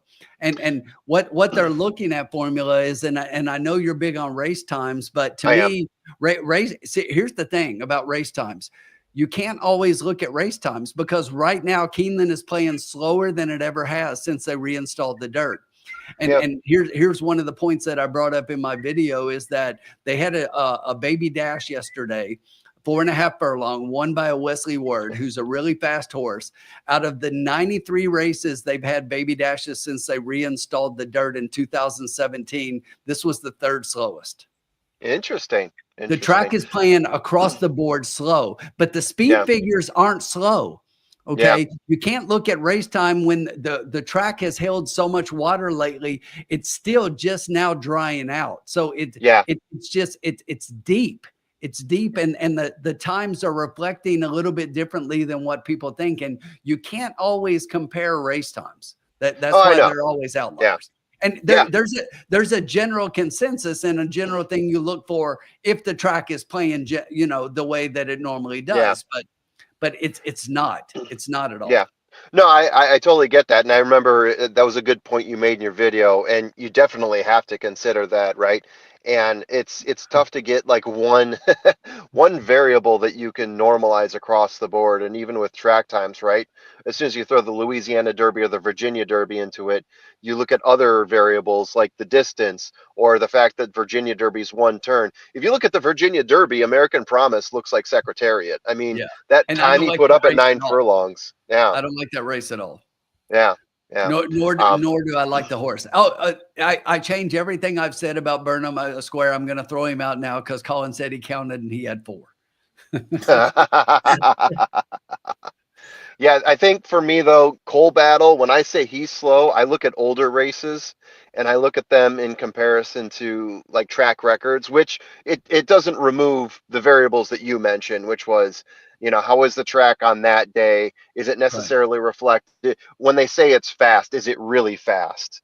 Right? Yeah. I mean, they throw that number out there. I remember when Mystic Dan ran last year and I was saying, hey, if the track's wet, bet Mystic Dan, and it drizzled a little bit, but I'm like, oh, they're saying it's fast, and then Mystic Dan wins. Not to Exactly. say that it was sopping wet, but that was the horse I was saying. If there's an ounce of water on the track, go ahead and bet him, and I Yeah. kind of ignored that fact. I And said, no way. the thing about Coal Battle is I remember, back in the Rebel, everybody was saying that Yeah, this horse, he had won 3 straight, but everybody was saying, oh, he wasn't fast enough. There was no way he was that was winning the me. Rebel. He had Matticat Road, Sandman in that race, and he Yep, just totally blew those horses away. it was And impressive. it was impressive. And then he came back, and if you listen to Lonnie Briley's interview immediately after the last race, when he was talking after the Arkansas Derby, he did not like running the horse back so quickly. And he said Yeah. it's not something that he normally does. And he was going back to the drawing board on a couple of things and basically making sure that he was prepping him up to the Derby the right way. But it made a lot of sense. And I think a lot of Yeah. people said it made a lot of sense. Now, that's not saying that I think Coal Battle is going to win the race, because to me, Coal Battle is like the best heart story in the race. Oh But yeah. from my head story, I can't even put him above Burnham Square. Right. I would love to see the horse win the race. I think it's one of the greatest stories, that we would have in a long time. But I just can't see it, and I don't think there are enough facts to support him the way that I do Burnham Square. But I do think he's just one of those horses who runs with heart, and he just gives it an effort every time out. Yeah, you see that for sure. Yeah, Malathot is saying, why is everyone dismissing American Promise? He will love to turn huge long like his daddy. I'm using him. Yep. He's got Justify on one side and Tap It on the other. I mean, the bloodlines are just rich with that horse. I get it, but Yeah. I just did not like the Virginia Derby at all. His numbers leading up to that race were not good. Yeah. It took the horse 6 races to break his maiden special and break his maiden in the maiden special Yeah. ranks, and he ran against Chancellor McPatrick first time out, but after that it was meh. And it's just like, Render Judgment was one. He finished second to him, but that horse hasn't turned out to be much either. And it's just like, I get, look, on paper, I get the bloodlines and what a lot of people say about a lot of things, but that's not how they run the races. And I just, there are certain things like that. And it's just like, as we're looking at horses coming out of the wood, to me, that's one of the reasons I don't like Rodriguez is I just don't like that as a prep for the Derby, and, maybe an underneath place, but I just don't like horses coming out of Naira. I think I like American Promise better than Rodriguez at this point. Yeah. I would agree with that. Yeah. And I know a lot of people are all over Rodriguez, and the numbers look okay. And I would even say that the Wood Memorial might be the first time that horse was allowed to run. Yeah. Yeah. And I will Possible. even add the San Felipe in there, even though, he finished okay because he had Barnes in that race. And I'm not sure. I think at the time they thought, that Barnes was a better horse. And we know how Bob doesn't like to pit his horses against each other. So. Yeah. I'm curious about that too. Like I watched those races, and one of the things I mentioned in my video about Rodriguez is I've never seen him pass a horse. He either gets on the lead and wins, or he just sort of like sits back and watches the show. But to your point, is that the formula? Is that what he was set out to do? Right. And my question is, it's weird. My question is formula is, if you're Rodriguez, right, that's one thing to do it in the Wood Memorial. How are you going to, East Avenue now has Manny Franco, who's fabulous in the lead. You have East Avenue and what's his name? Owen Almighty. The lead. And Owen Almighty going for the lead. How's he going to get in front of those two? He's not. No, he's not. East Avenue is back a little bit. I'm not saying the horse is going to win the Derby because I don't think he is, but he's going to be out there blazing the front end. Yes. Yeah. Rodriguez gets progressively faster. East Avenue and Owen Almighty just burn. Right. And if Rodriguez decides he wants to keep up with them just to keep the pace, I'm not sure he's going to be able to have anything in that last furlong to make it work. But, all right, guys. I'm going to change our focus here. We're 1 minute to post, even though the horses just got on the track. So let's get some quick opinions and figure out our bet. And Sean, we'll throw this one your way and let you get the final bet. Okay. My top horse is the 6. All of my formulas are unanimous on this horse. I really like the race times.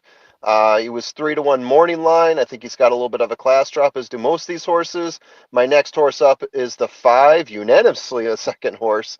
And then my third horse is the 7 at 5-1 morning line. So I've got 6, 5, 7. All right. So I'm pretty close. My top horse is the 5. My second horse, I like a lot about there and the blinkers on angle at 24% for Brett Calhoun. I really like here. I do have the 6 second, and my third horse here is going to be the 9. So I get it. I like that one too. That's my next one.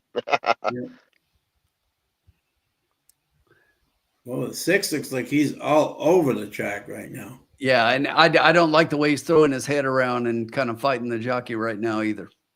No, the 6-6 is definitely, he's really on the bid. He's your 5-2 favorite, although is he? Loretta Lynn and Butcher Holler here, the number 5 horse, is now down to 5-2 and has same odds, although has a little less money. Okay. Yeah. As soon as you get that bet in, Sean, I think I'm going to drop because I'll have to pick up my daughter here. But let's get a win here. I really like a horse in this race. Ooh. And I'm gonna make sure we win. I'm not gonna bet big here. I want a winning night, especially at Evangeline Downs, right? I'm hit the button, Tim.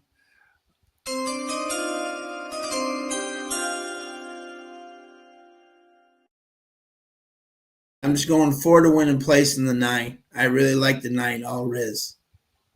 All right. Because the 6 is throwing his head like crazy. And Rob's been on fire tonight. And my top pick was a 9, and he used 6 and 9 in his pick 5. So I think the 9 can run a major race here. I like it. Got Del Cid, which is good. I like the speed figures. I like the fact that this horse is. He's off all his mounts, but it's Emmanuel Nieves. But okay. Yeah, but still, I think this horse can be the best one by far. Yeah, and I think he's good for the course too. So let's go. All right, I'm gonna drop, but I'm gonna listen to you guys on YouTube. See you guys. Behind the scenes video of Sean really quickly. Yeah. Chalk eater. No, I like the 9, Sean. I'm messing with you. Yeah. He's not the chalk. He's the chalk. No, he's not. He's the third chalk.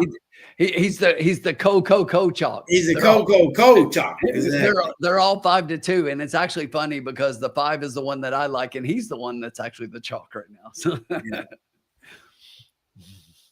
yeah, Malthus. Yeah, exactly. Yeah, with Cool Italian. Yeah, Luxor Cafe. Yeah, the Magic Man coming in. Look, I think Luxor Cafe is a serious animal. And we haven't even gotten to the point to where I haven't been able to get enough data, and I'm still looking at some other videos and trying to gather enough to make an educated opinion on Luxor Cafe. But the couple of races I've seen, the turn of foot on that horse is friggin' incredible. And I will say this, Tim, and I think you'd agree with me on this. Okay, JoJo has been winning $1 million races over there, right and left, right. For him to give up those mounts and come halfway across the world, you know what I'm saying, to ride a horse, I'm saying that he doesn't think has a chance, just wouldn't happen. You know what I'm saying? He can stay there for any $1 million race he wants over there, you know? So the fact that he's coming to ride this horse says to me, he doesn't think this horse is just an average horse. He thinks this is a damn good horse. No, Luxor Cafe is impressive. Yeah. And he said he wants to win the Derby. That's what JoJo, he said, that's why I'm coming. He said, I want to win the biggest race in the world, you know? So, Dennis, are you talking about Mark Milner or what? who has the 8? What race did we? Joel Dominguez, Juan Cano? I'm trying to figure out what he means. Juan Cano, don't you know? Huh. I don't know. Dennis, are you talking about Juan We are Cano being loading down? up.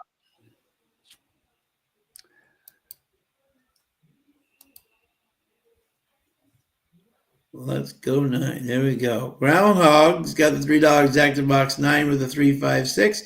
Kyle's got exacta box 3 with a 5689. A Juan Cano, yeah, Turfway Churchill, yep. Monmouth too. They're almost all in. 9 down to 5 to 2. All right, Emmanuel, take your pickup mount and make it count.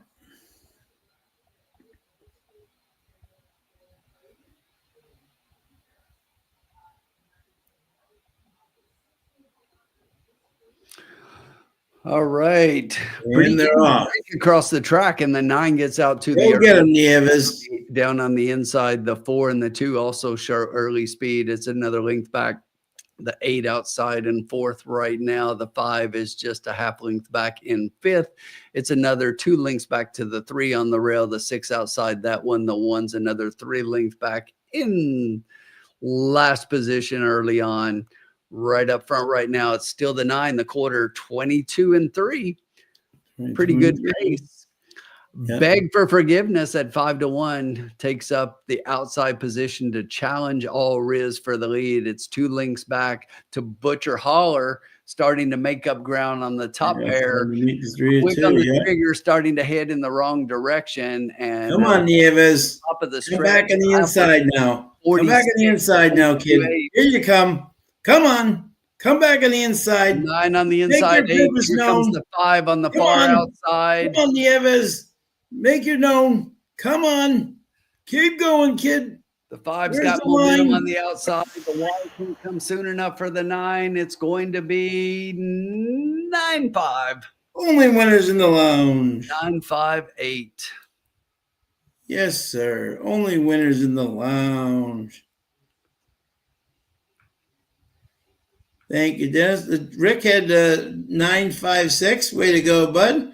Malathot. Woo. Thank you, Colin.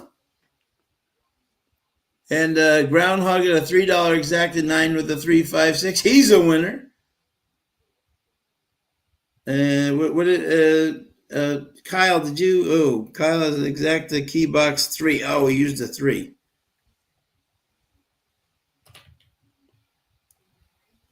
Maybe he has in the back. Yeah. All right, Malathot hit the pick 3. Thank you, Formula. Oh yeah, Groundhog. Well, we're all geniuses after the race, Groundhog, but great hit though. Great hit. That's me every race. Damn it! Yeah. I should have said that. Exactly. Yeah. We're all geniuses after the race. Exactly. I had the horses and bet it Yeah. crazily. Exactly. You know, I could have gone exactly. Wow. And Wow. Did you see the 9 come out and just totally hammer the 8? Yeah. So this will be interesting. But the 5, I really like the 5, and this horse just didn't get going soon enough to make up enough ground. But he was coming really with a late surge here. He was, yep. But the 9 had too much in front. But the 5 had all the momentum at the wire, and it ends up being about, we'll call it a neck. 958. So we'll see if there's an inquiry. I haven't heard them say anything, although, typically at the start, they pretty much let them go. Yeah.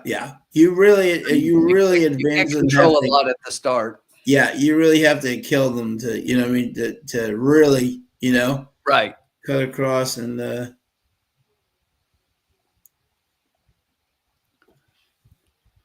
don't see anything indicating there's no objection. I don't see.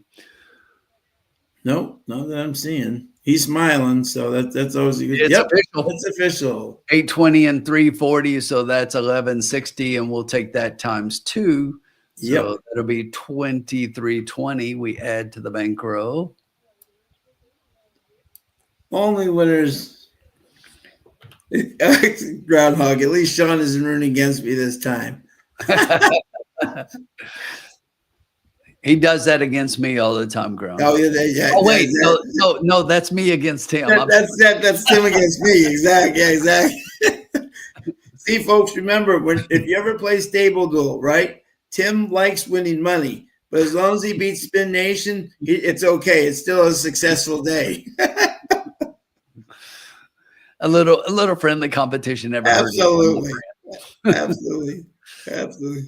Great job as always, my man. Yeah, winning night in the lounge. So pretty good night. I mean, out of the races, I believe we cashed in 3 out of 8 races, so not a bad night. Thanks, Poppy. Thank you so much for joining us, my friend. Groundhog, Colin, Trusty, thanks for joining us. Dennis, as always, my man. Formula, thank you, sir. Rick Johnson, great job, my friend. He's going out a winner, which is great. Kyle Graves, always great to see you. Malathot, always the best, my man. Night. Good job, Malathot. Great to see you, buddy. Bobby D, great job, my man, as always. Marv Beatty, he's going up the list here. For everybody who joined us tonight, thank you. Thank you as always. And we will see you next week. Have a great weekend. And happy Easter. Happy Passover. Exactly. We'll see you next week. See you next week.